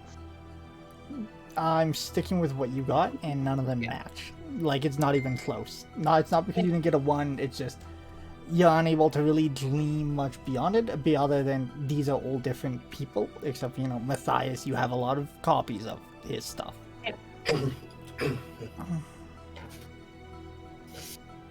Alright, I don't so like it. I don't know if I trust them, but I would like to investigate and see if this guy is involved. yeah, I was about to ask, if we do this, how do we find proof? Simple. Break in. That's not simple for me. Well, I not was simple thinking. for Sal. I was thinking, Aerod and I, B&E, you guys keep a watch outside and let us know. Because we're entirely inconspicuous. Well, I mean, There's a lot of kobolds around. See them everywhere. we could put you in a tree. Be a good vantage point. But like, you guys can't sneak anymore, and this needs to be dealt with without being seen if possible. Because either he is a rat, and if we kill him, they'll try to kill us back. Or he isn't a rat, and we just pulled a B&E on a union member who's trying to get on the council. That's why, honestly, I don't trust Darius enough that I almost want to go to the Flame. I trust the Flame even less. Did you see the mess they made the other day? I heard they fired cannons on people and blew up the entire waterfront district. That's what people are saying. No, they took the blacksmith in for questioning because they had plausible reasoning. We gave them information. That's what they gleaned. Because of the fact the blacksmith was part of the community, there was an uproar. From Things as got far out of as you hand. can take it from me, I think they're trying to do their best. They're just a little stupid about it. Exactly why we shouldn't get them involved if we can help it. We shouldn't give them more.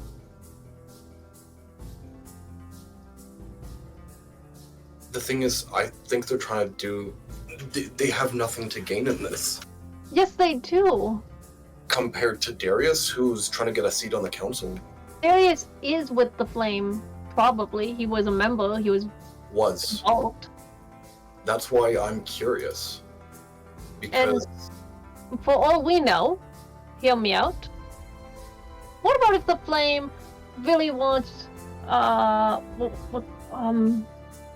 Olivia on there? He hires flame people, either green or veterans, but he hires a lot of them, enough that people know about it. His name is Flame Tongue. What if they want him on the council so he can start voting and start maneuvering people to agree with him that Sigwolf should become an empire and they should gain control of Sigwolf. Not Sigwolf, of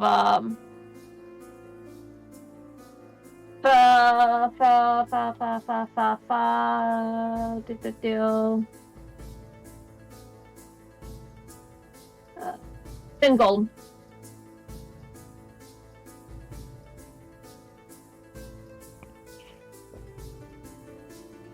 I don't think we need to spill all the information. We talked to the pyre on the ship, Kerr and I. We gave him Hertha. He already has a large collection of information. He's already investigated a bunch of rats, followed a bunch of leads, doing what he can. All I say is, we go there, we ask if he knows anything about this guy. I think if you go and do this, you're likely to be made the top of the suspects list. I don't get why you're trusting them. I don't trust him, but I'm not... We're taking a power-hungry... It sounds shitty to say, but human who has direct motive. We're taking him at his word that he's certain this guy's a rat. We have no information. Palrina, she didn't seem... No, we're not taking it that he's certain. We're taking it that he has he has a reason to believe it, and we're going to look into it a bit and see if maybe there is something there or not. And that's it. Going to the flame, they are dead set on getting rid of the rats. If this isn't something that they've staged, and if it turns out that Olvi is a member of the Flame, they're going to go in there, break down the door, drag him out, and the next thing we know, this city will be in a civil war. They will not hire... It's already at the brink of a civil war. Exactly, why do you want to fan the flames? That's exactly what you're doing by killing the flame. If a random body appears in the town, people are going to know. There's going to be something. At least if we go and talk and figure it out, we could be avoiding the killing of an innocent man. I think they're more likely to kill him. We're going in there to see if there is anything about it. That's exactly it. I want information before we take a man's life. That was what I was planning to do the entire time. And that's I was what I'm just going planning. to break into this guy's house and kill him. I was going to break in, rummage through every important document he has ever owned, see if there's anything that links him to the rats, and then kill him if I find something. So you're saying that you want Kerr and I to sit around like lemons while you and A-Rod get your hands dirty? What happens if something goes awry? That's why you're there. Yeah. Once again, like, we're going to be standing outside. Going to the flame is a bad idea, no matter how you cut it. We need to keep this quiet. The best way to do that is a nice, simple break-in. We'll see what we see. If we have our proof, then excellent. We'll take care of it right then and there. If Okay, we don't, then we back Oh. out, and we can reassess the situation. How about a slight Also- adjustment to that plan? If you find proof, then you back out and we make a solid plan to actually take him out. Yeah. I mean, we'd probably want something like poison. Some way to kill him discreetly. Make it look like, he had a heart attack, maybe. I don't know. You don't need to be a hell of a poison. It just something doesn't sit right with me. Something about him getting bigger and gaining weight. Something doesn't feel right. Lazy to eating too much, getting fat? In this town, I wouldn't feel comfortable. there's so much military presence that it doesn't make sense to just become slovenly. He was a very pious man. All I'm saying It's is, like perhaps he wants to enjoy his sunset years. well, if this goes as far deep as we think it does, or if we've been led to believe, how can we be certain that he's not acutely aware or has any information that he's being targeted? What if he has backup plans? What if he has security? I know we're geared, but that doesn't mean we're invincible. Once again, that's what you guys are for. We're going to wait for him to leave the house with his guards. And if he's approaching while we're standing inside, you guys stop him and say, "Hey, we're wondering if you were hiring. There's been a lot of murders lately. We're 2 mercenaries looking for a job. We like your stance for the council. You aren't as annoying as Telrina or as Darius, you know?"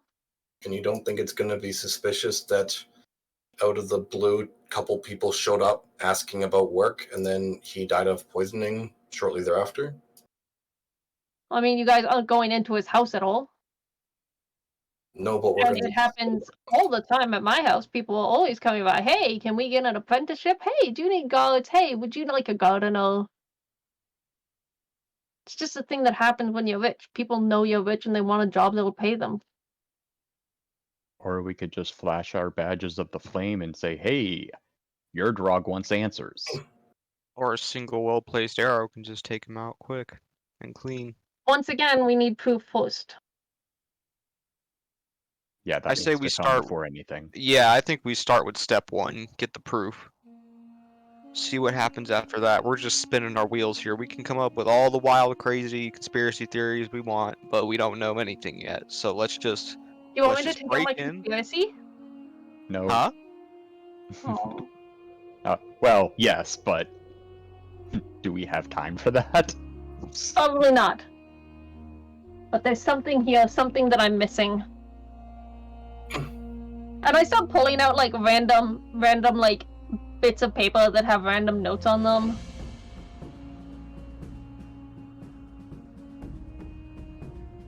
Sal, are you even going to be around? Have you made your choice? Are you still dead set on saving the girls? I We don't know for sure that he has the girls. If he does, they're either dead already or they're going to be safe because he wants to use them as bait. I've even considered the possibility that he has my parents instead. Honestly,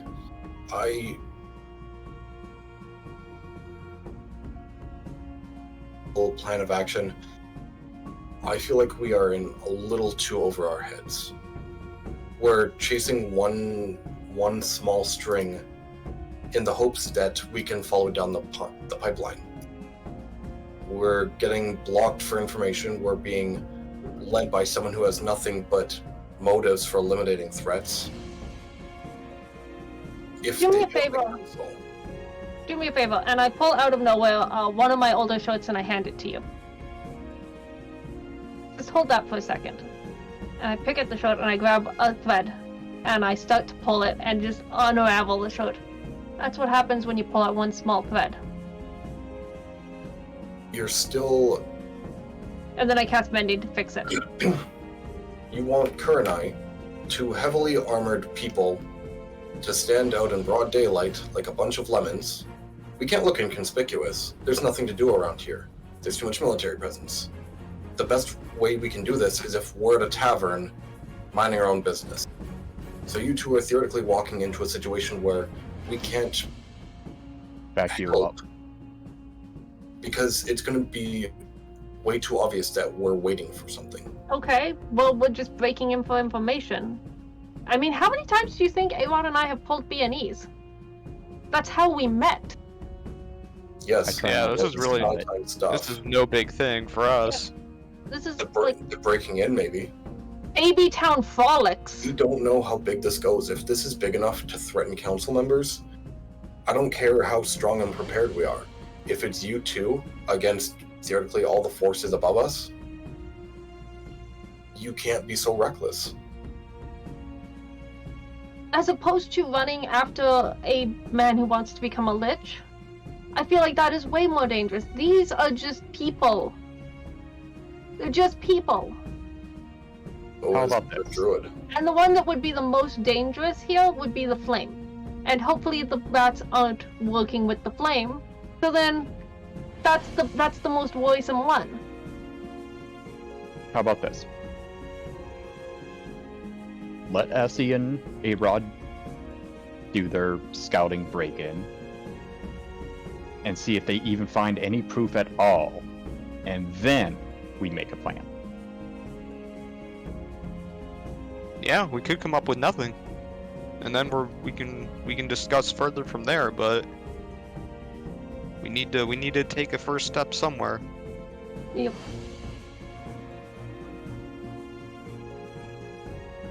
And maybe you can, like, I don't know, get another scroll of sending and get in touch with that druid and tell him, hey, yeah, we're getting a replacement. We'll be there when we can. Don't hurt the hostages or whatever. Out of character, correct me if I'm wrong. Someone who doesn't use arcane magic can't use a scroll, right? I don't have like knowledge. There's like a DC check for it. As long as you have spell casting of some sort, I'd let you do it. And even if you don't, I'll just make an arcane check with a varying DC depending on the spell. Okay. I get that you guys want to save whoever he has. Believe me, I do too. But I think right now that if we go and do it, we're just going to die. I think that if we do it now, the rats are going to kill a bunch of people, and I think that we are in a position to stop them. If we go at the rate they've been killing, 4 days gone, somebody dies. It'll take us at least a week to get there. We don't even know where he is. All we know is, like, we need to get to Milscar. As a quick note, I think as a cleric you can cast Sending, by the way. Yeah. He's not. Okay. Yeah, 3rd level. Yep. Got it. Fair enough. And you can change your spells every day. Yep, I know. But dual class he doesn't have it yet. Yeah, that's what I clued in on after I said it.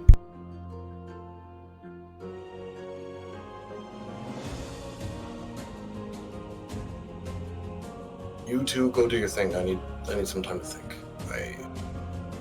Well, I assume they'll be doing this like tonight. Nighttime, yeah. That's It's still early in the day. Well, I was thinking more during dinner. When he's likely to be out of his rooms. I would say we hit it later at night. We don't know. We can scout it out and see if we can find any guard patterns or anything like that. Probably a good idea. Yeah, But- that whole plan, that's up to you guys.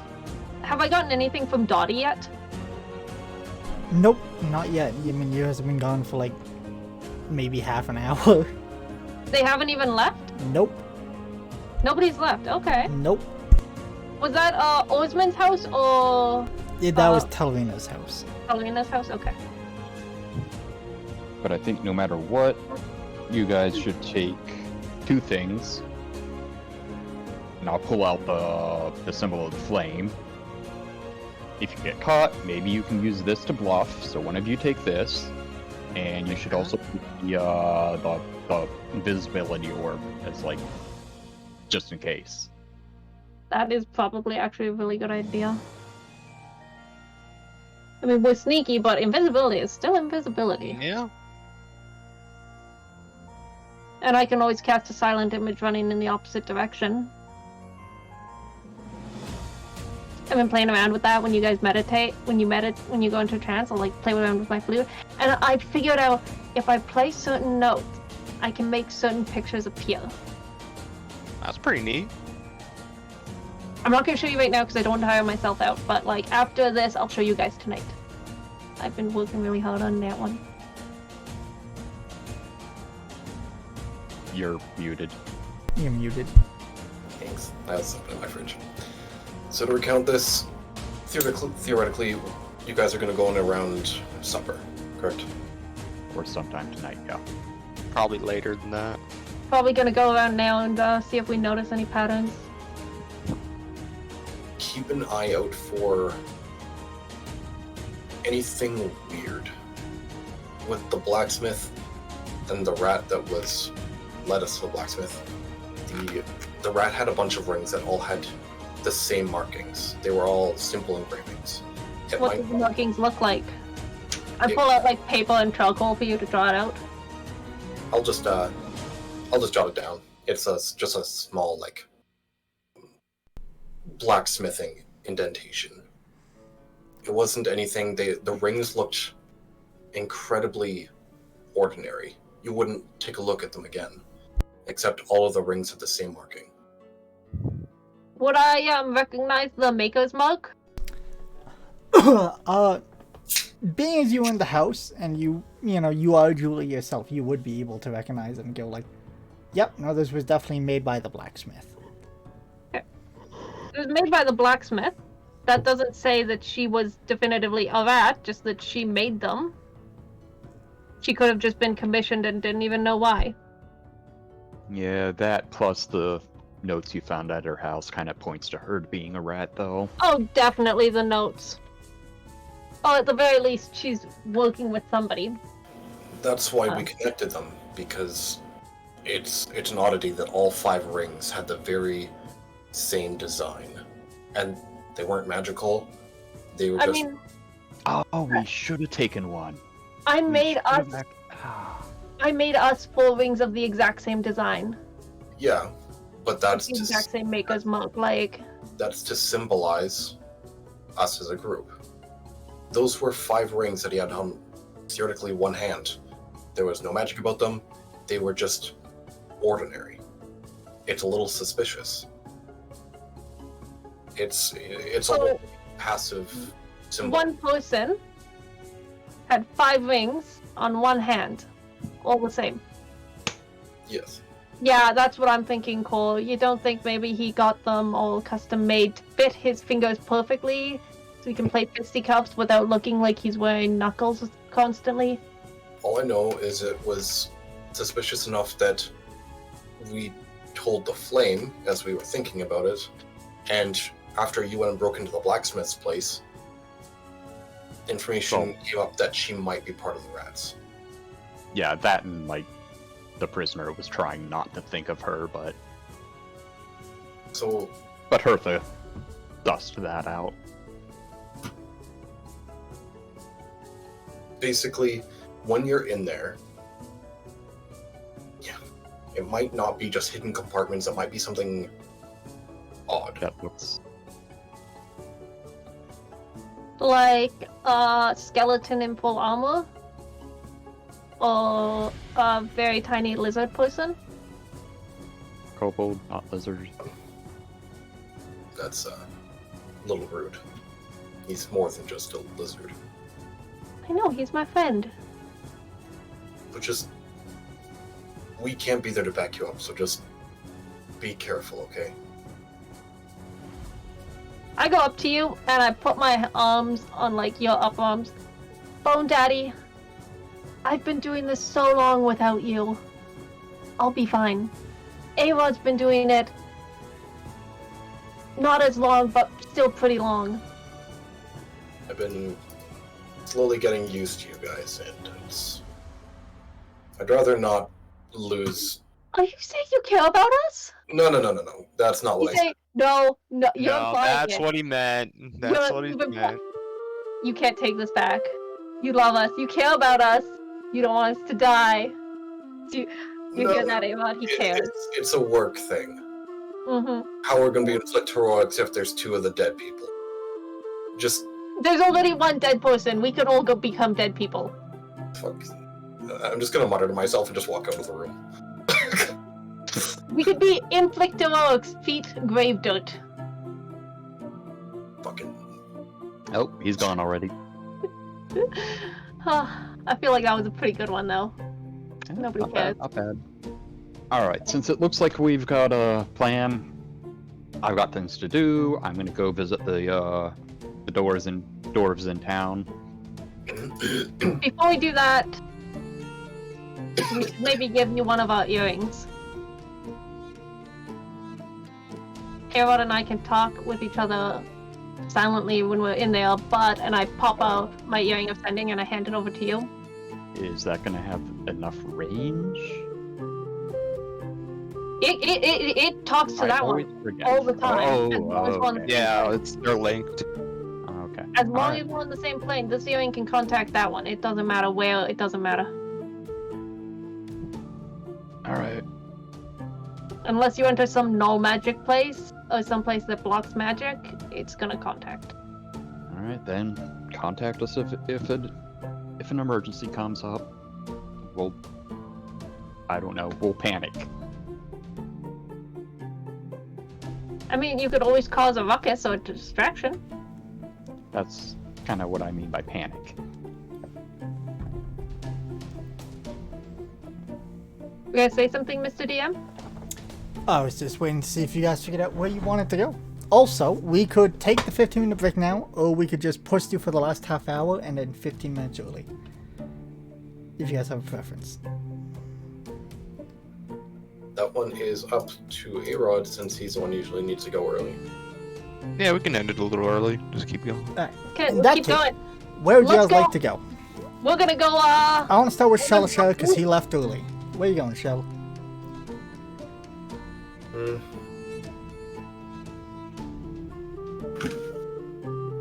I think I want to Just go up to take a go and walk. just stand there. Find another magic. I think I want to take a walk and go to another magic shop. Another match. Okay. with the nose.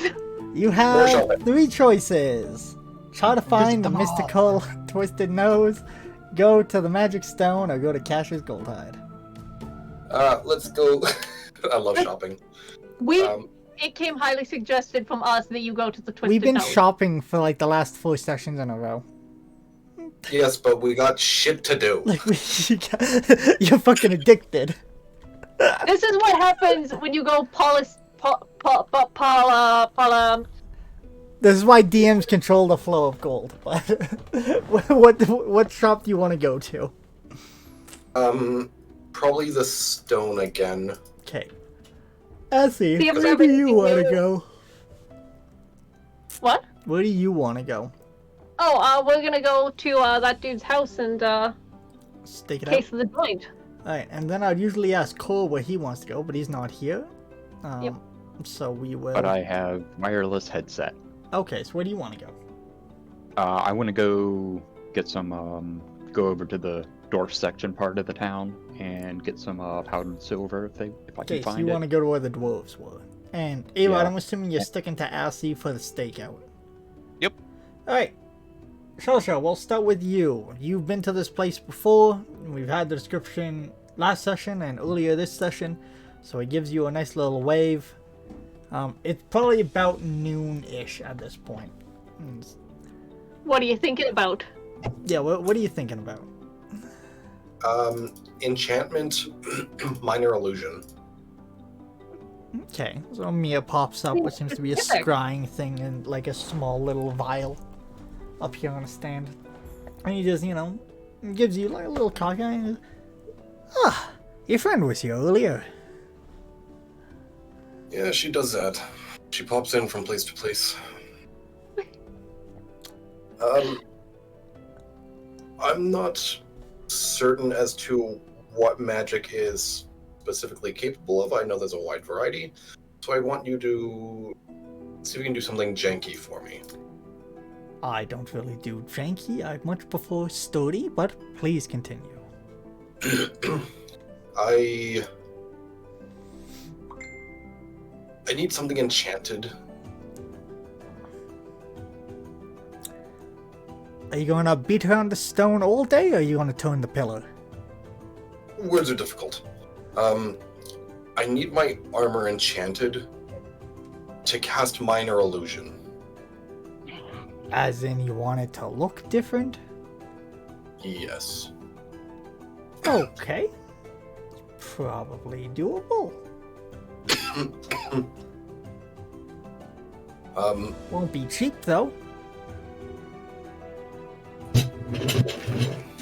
What's your price, do you think?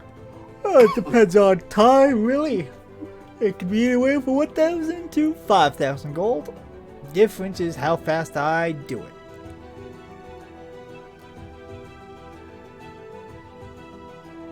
I'm guessing.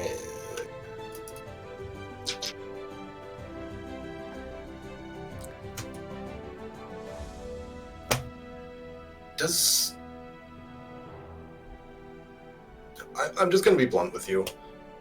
Please do, I'm running out of time.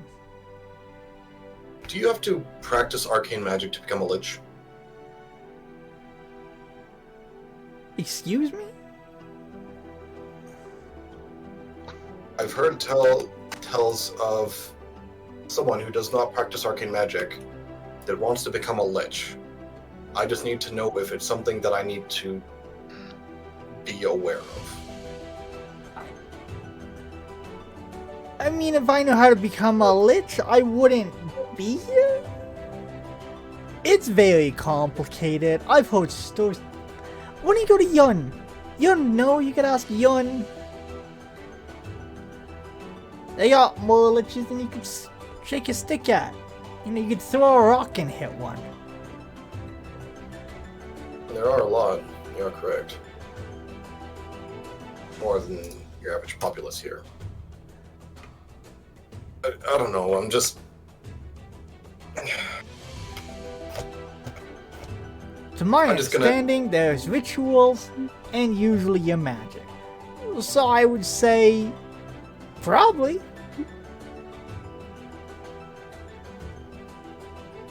But at the same time, you have Yun, and I don't know. Yeah, they make people undead. What makes someone a lich?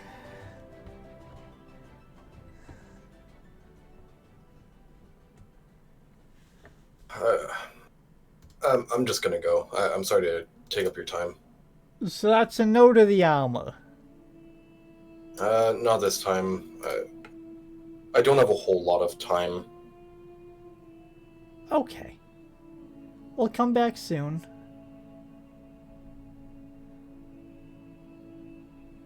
I'm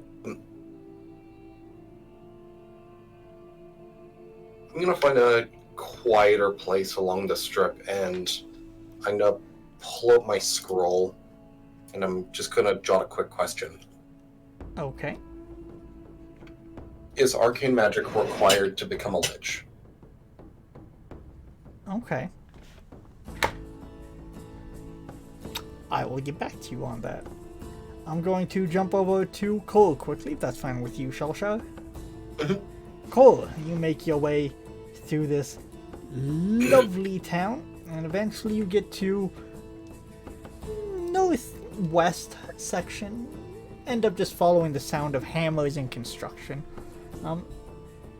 Much like to the north, where there was that one wall that wasn't complete, it seems like they have quite a few bits of construction going on here, as well as what seems to be... Make a perception check.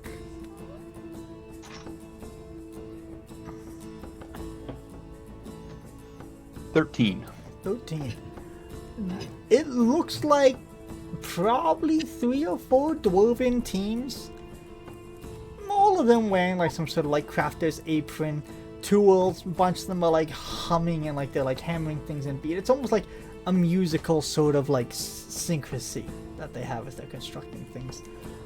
There's one dwarf who's like by a table and looks like he's like barking orders to a couple of people. They show up, he points to the diagrams, points off to the distance, they go off, another one comes up, similar thing. Seems like he's the guy in charge. No one really approaches you, they all just seem busy doing whatever it is that they're doing.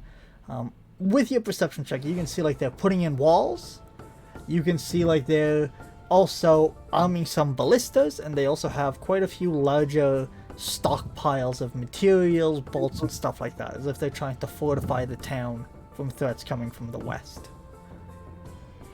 Okay. I'll walk up to him. Excuse me, sir. Turns towards you. Hey, Hey, look for a job. Little runty, no, but I'm sure we can fit you actually. in. No, actually, looking for some other things. I heard you doors were the ones to talk to. I'm actually looking for powdered silver first. Powdered silver. Mm-hmm. Got a little bit of that. What are you looking for that for? I spell components. Okay, I mean, mum's the word, mum's the word. Your mom or mine? Because I don't have a mom.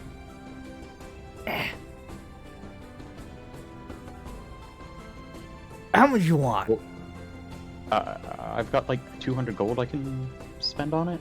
Oh, If you have that much. If you don't, I can. Less will be fine. I got more than enough, it's a bit of a premium, you understand? That's what I heard. Yeah, the other person I talked to just didn't have the quantity that I needed. Well, you tell me the quantity and I'll tell you how much that's gonna cost. Like I said, 200 gold worth. I can spend less if needed. If you want to like spread it around town instead. I'll get some for you. He like snaps his fingers to get someone's attention, and he goes off in Dwarvish, kind of like nod to each other, just like they have a bit of a debate back and forth, and then he goes off. You'll be back with it, as long as you got the 200, you know. Present it, and we'll sort this right out. Okay, I'll pull out some is that 20? Do me a favor, roll I'll up pull up the- persuasion check, just because.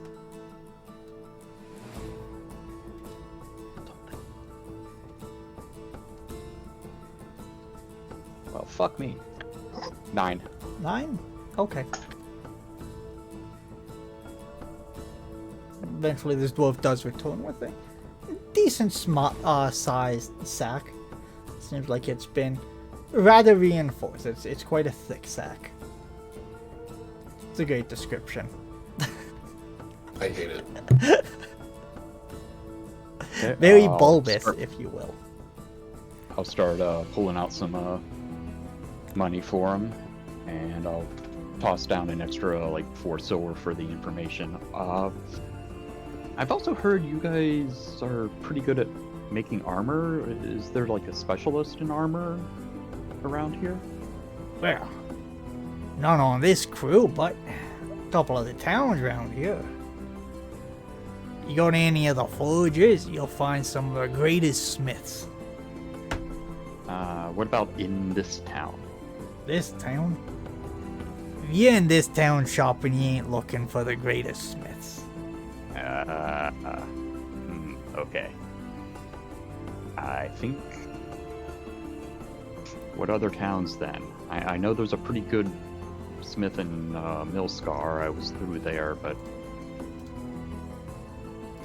Well, you're gonna want to go to some of the dwarven places.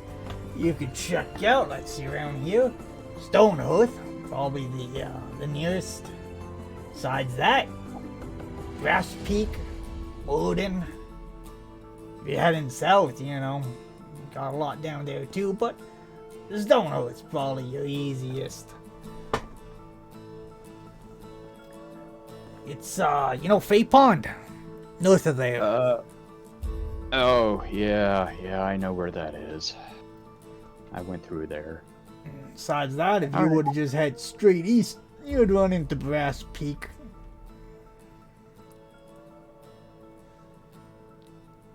Okay, yeah, I'll keep that in mind. Thanks for the information. Oh, no problem. Anything else, or? No, that's it. Alright, well, Have a good day then. You too. I'll head off. On paper, by the way, you probably have about 120 gold worth of powdered silver. Okay. I'll jot that down then. Alright. Assi and Arod, it's still about noon as you're making your way through town. Easy enough to find Yolvi's manor. What's the plan? Taste the joint. Sneak around, act like just casual people. Hang around the neighborhood while making note of everything going on. Alright, in that case, can both of you make stealth checks and then either investigation or perceptions? I'm helping him. You still need to make your own stealth check, but he can roll with advantage for either the perception or the investigation. You got it. 29 for stealth. Oh.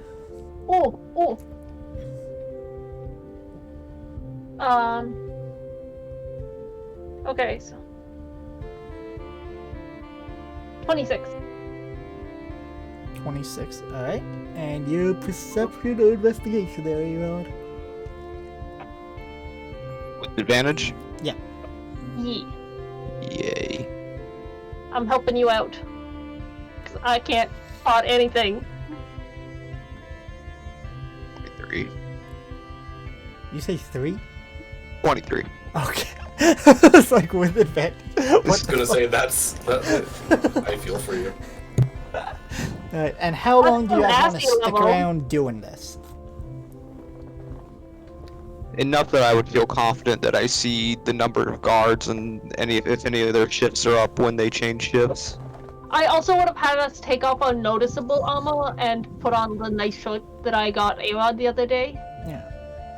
So you Gonna guys sound saying like casual. 1 hour, 2 hours, 3 hours until the sun goes down if need be? Any time constraints you want to add? If not, Until we see him head, if he was out, until we see him head back in, okay. So, or until it starts to get suspicious, I would say probably. his manner actually, as you show up, it actually seems quaint compared to the one you came from.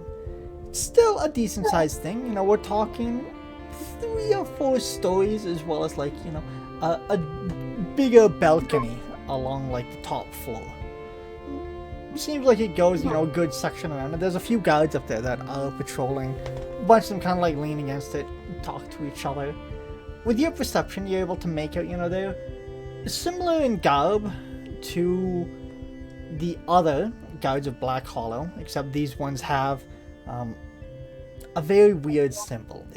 You would assume it is the symbol of the flame tongue, as it seems like it is a tongue with like a few pits of fire dripping from it. Real quick, how do you spell Yovi? Let me double check because it is a weird one to spell. Yeah, I realized I just spelled it how my heart told me to the first time around. I'm like, I should get the correct spelling at some point. Y Probably better. U Why? L Okay. L Okay, so why what? Y U L L V I E. I almost had it correct. I was way off with that one. Yeah.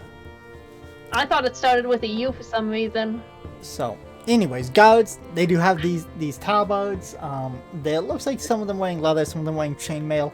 Most of them have like maces, mostly flanged maces, as well as, you know, a couple of swords here and there.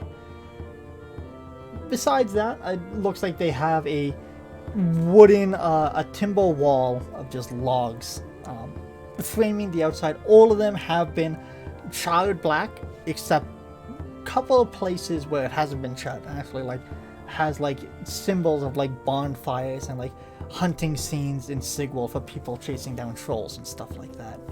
Almost like caveman-esque drawings. It's not the best looking house. It's definitely a little gaudy, and compared to everything else in this place, you're like, this is the ugliest place in this entire city. Like, there was ideas here, not well executed by any means. To be fair though, that log wall sounds like a vibe for a place like Sigwolf. Yeah. You also notice like the bottom windows are bolted shut. The upper ones aren't. And it looks like, you know, this place has been a bit more fortified recently. But no one leaves the compound in the first hour. No one comes in the second hour. Same to the third. Same to the fourth. This is kind of suspicious, you know? Figured you would have seen someone come in and out by now. Now, on the fourth hour, you do see people switch. You know, a new rotation of guards come out. A couple of people mill around in the yard. Most of them are up on that balcony just keeping eyes on things.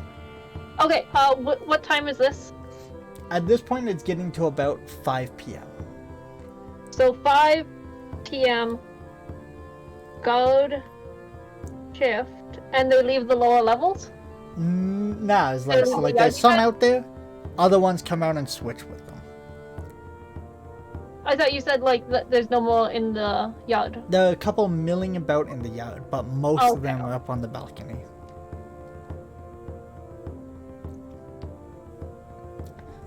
Counting these guards, by the way, A-Rod, it seems as though there's anywhere from 2 to 4 up on that balcony. Some of the times they go inside, some of them go out, but they're usually in pairs. You never see one of them alone, they're always in pairs. Yeah. Besides that, in the yard itself, there's usually 2 people like that are at the front door, and then they'll also sometimes go like the front of the gate and like peek their head out, and every once in a while they like just yell to people on the streets. Actually seems like they're like just trying to have conversation for the most part, or just pass the time. Besides that, there's also another group of 2 that are like constantly like moving around the grounds. Not exactly the smoothest patrol, as once in a while when they get to the front of the house, they stop and have a conversation with the people at the front. Good to know. Besides that, it continues. If you guys want to keep watching. But while this is going on, I'm going to really jump over to Shalashar as he's written this answer. This question. Where would you like to go, Shalashar and Core? Because I do need to place you guys over the next 4 hours that have passed.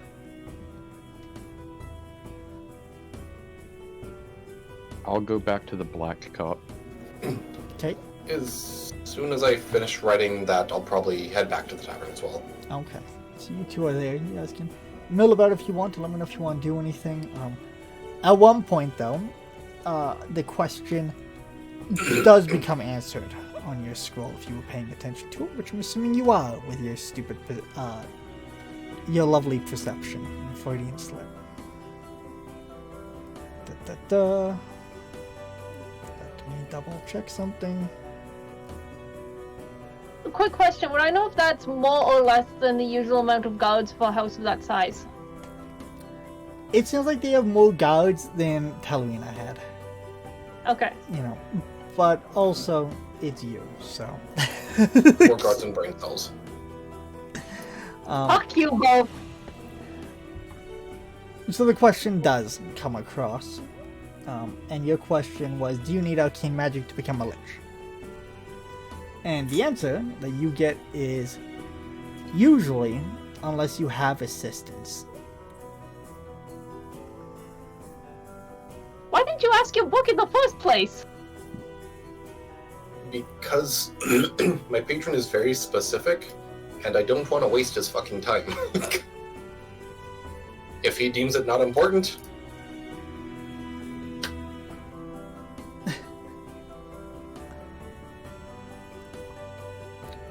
Anything else you would like to do with that, Shalashar? Or can I jump back to the other 2 of you 2 are just hanging out in the tavern? For now, you have the flow, so if you want to do something, let me know. If not, we'll move on.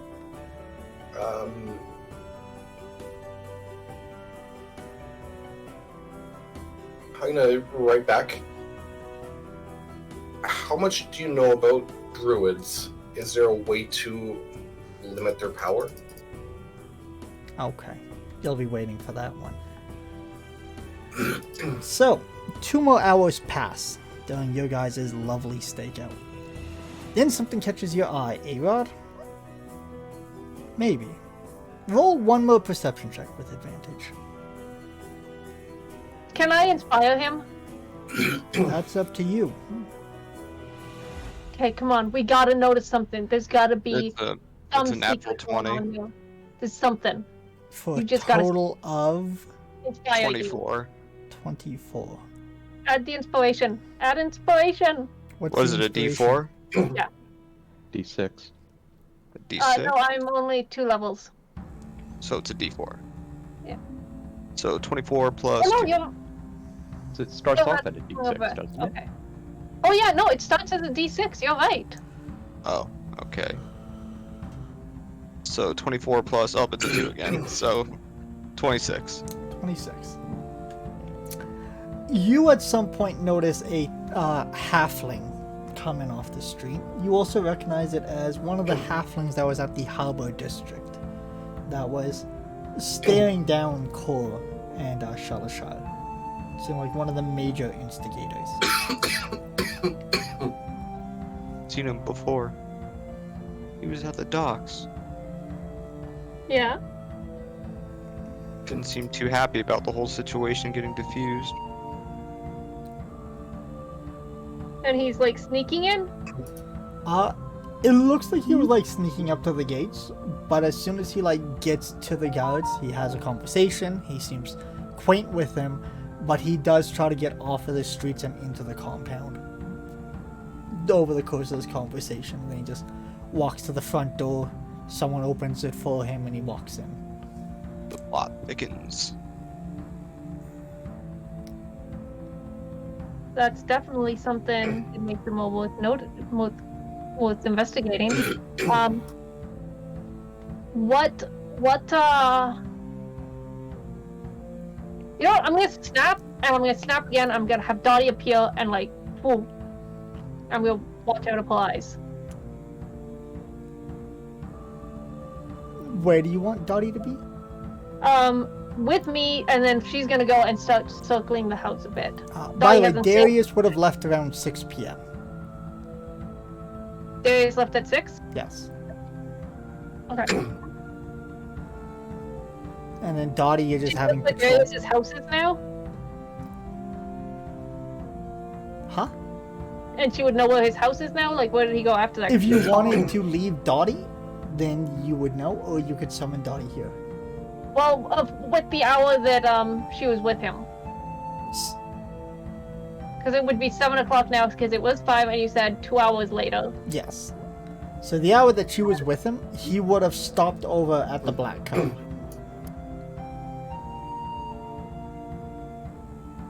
So he left Telvina's. Go. And I'm assuming you guys are in the room, or you guys could also be downstairs drinking, in which case you would also be aware of Darius Osman showing up at the Black Cup. It's up to you. I'd be downstairs. Okay. In which case, you know, when he sees you, he would have given you, like, a slight nod, but doesn't seem like he tries to make any conversation or anything like that. Nothing too He friendly. actually walks his way over to the bartender, has a couple of words, and he, like, goes behind the bar. And he, like, goes into a back room somewhere.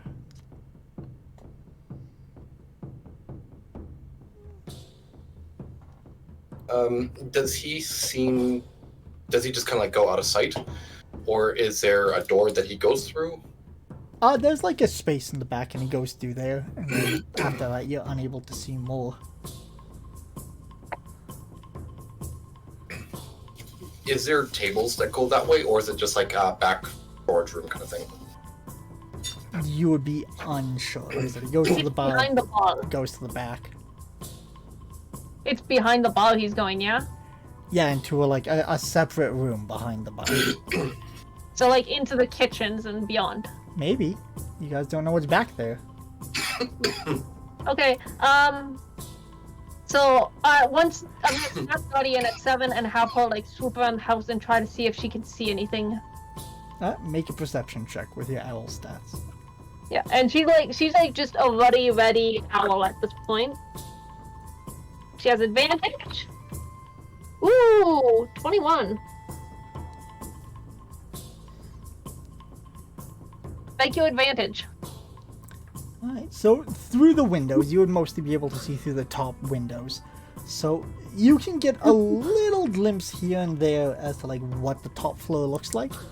It seems like it has a couple of rooms here and there, but on like we'll say from the way you're facing it, the left side is like a big open room with just several tables, and you count maybe 5 people in there that are like playing cards and that sort of thing. And then the other rooms that you can see, it seems like some of them Do they look like the people that are guards? Yes, it seems like they're all just, in uniform sort of thing. This is probably like, the main place they hang out, as well as like, maybe the barracks of the command post here. And that's on the second floor or the third floor? The top floor, so the third floor. The second floor, it's a lot harder to see through. It seems like there's a lot more room so you're able to get small glances, but there aren't any lights on. She has dark vision 120 feet. I get that, but dark vision still requires a source of light. If it's just dark inside, you can't really make out much as you're flying by. Does she hear anything? She has keen hearing as well. You can hear the sound of the streets around you, but you can't like narrow in on like what's going on inside a building. Yeah. I'm gonna have her like, are there any like windows that are badly boarded up? I wouldn't say badly, these things are like, they're well boarded, like there's like 4 planks to each window on the bottom. Okay, like so they were really serious about yeah, boarding this wasn't it like, oh my god, Russia, this was we're gonna board these up, we're gonna do a good job. So they're like perfectly, stacked on top of each other across the bottom. And then the second floor, like I said, open, seems quite dark, not a lot of lights. And then the top one with the balcony, seems like there's some sort of guard post, and then probably at least 2 other rooms on the right side, but not really sure what's in there other than they're not connected into the guard post. Okay. Does she see any way in at all? There's windows, there's a balcony, there's a front door, there's a door on top. What I'm getting at is like, are any of the windows open? No. No? At this point, late at night, Hey Rod? Yeah? I just had an idea. Lay it on me. Do you think we have 10 minutes? Yeah. Okay. I'm gonna go find somewhere like way away from everywhere, like a back alley, some like, little whatever. And I'm going to turn Dottie into something small and sneaky. alright, mark off your incense. Yes, I do. Yes, I will. 1 second here. What would be the smallest and sneakiest thing? Like, I could do like a little rat. cat. A rat? Yeah. Yeah, let's do a rat. Let's do a rat. Stay thematic. Yep. So I turned Dottie into a little rat. I'm running low on incense, but I'm not gonna buy any more here because that's just gonna be sus as fuck. And I'm gonna go back with you, and I'm gonna like set Dottie down and send her over. Is it going to be the great incense hunt again? Going town to town? Alright, so we'll say you guys find, with the help of no, A-Rod, you guys find a place where you're like, the guards are on this side, we can get Dottie to like scamper over the wall here while the guards aren't around.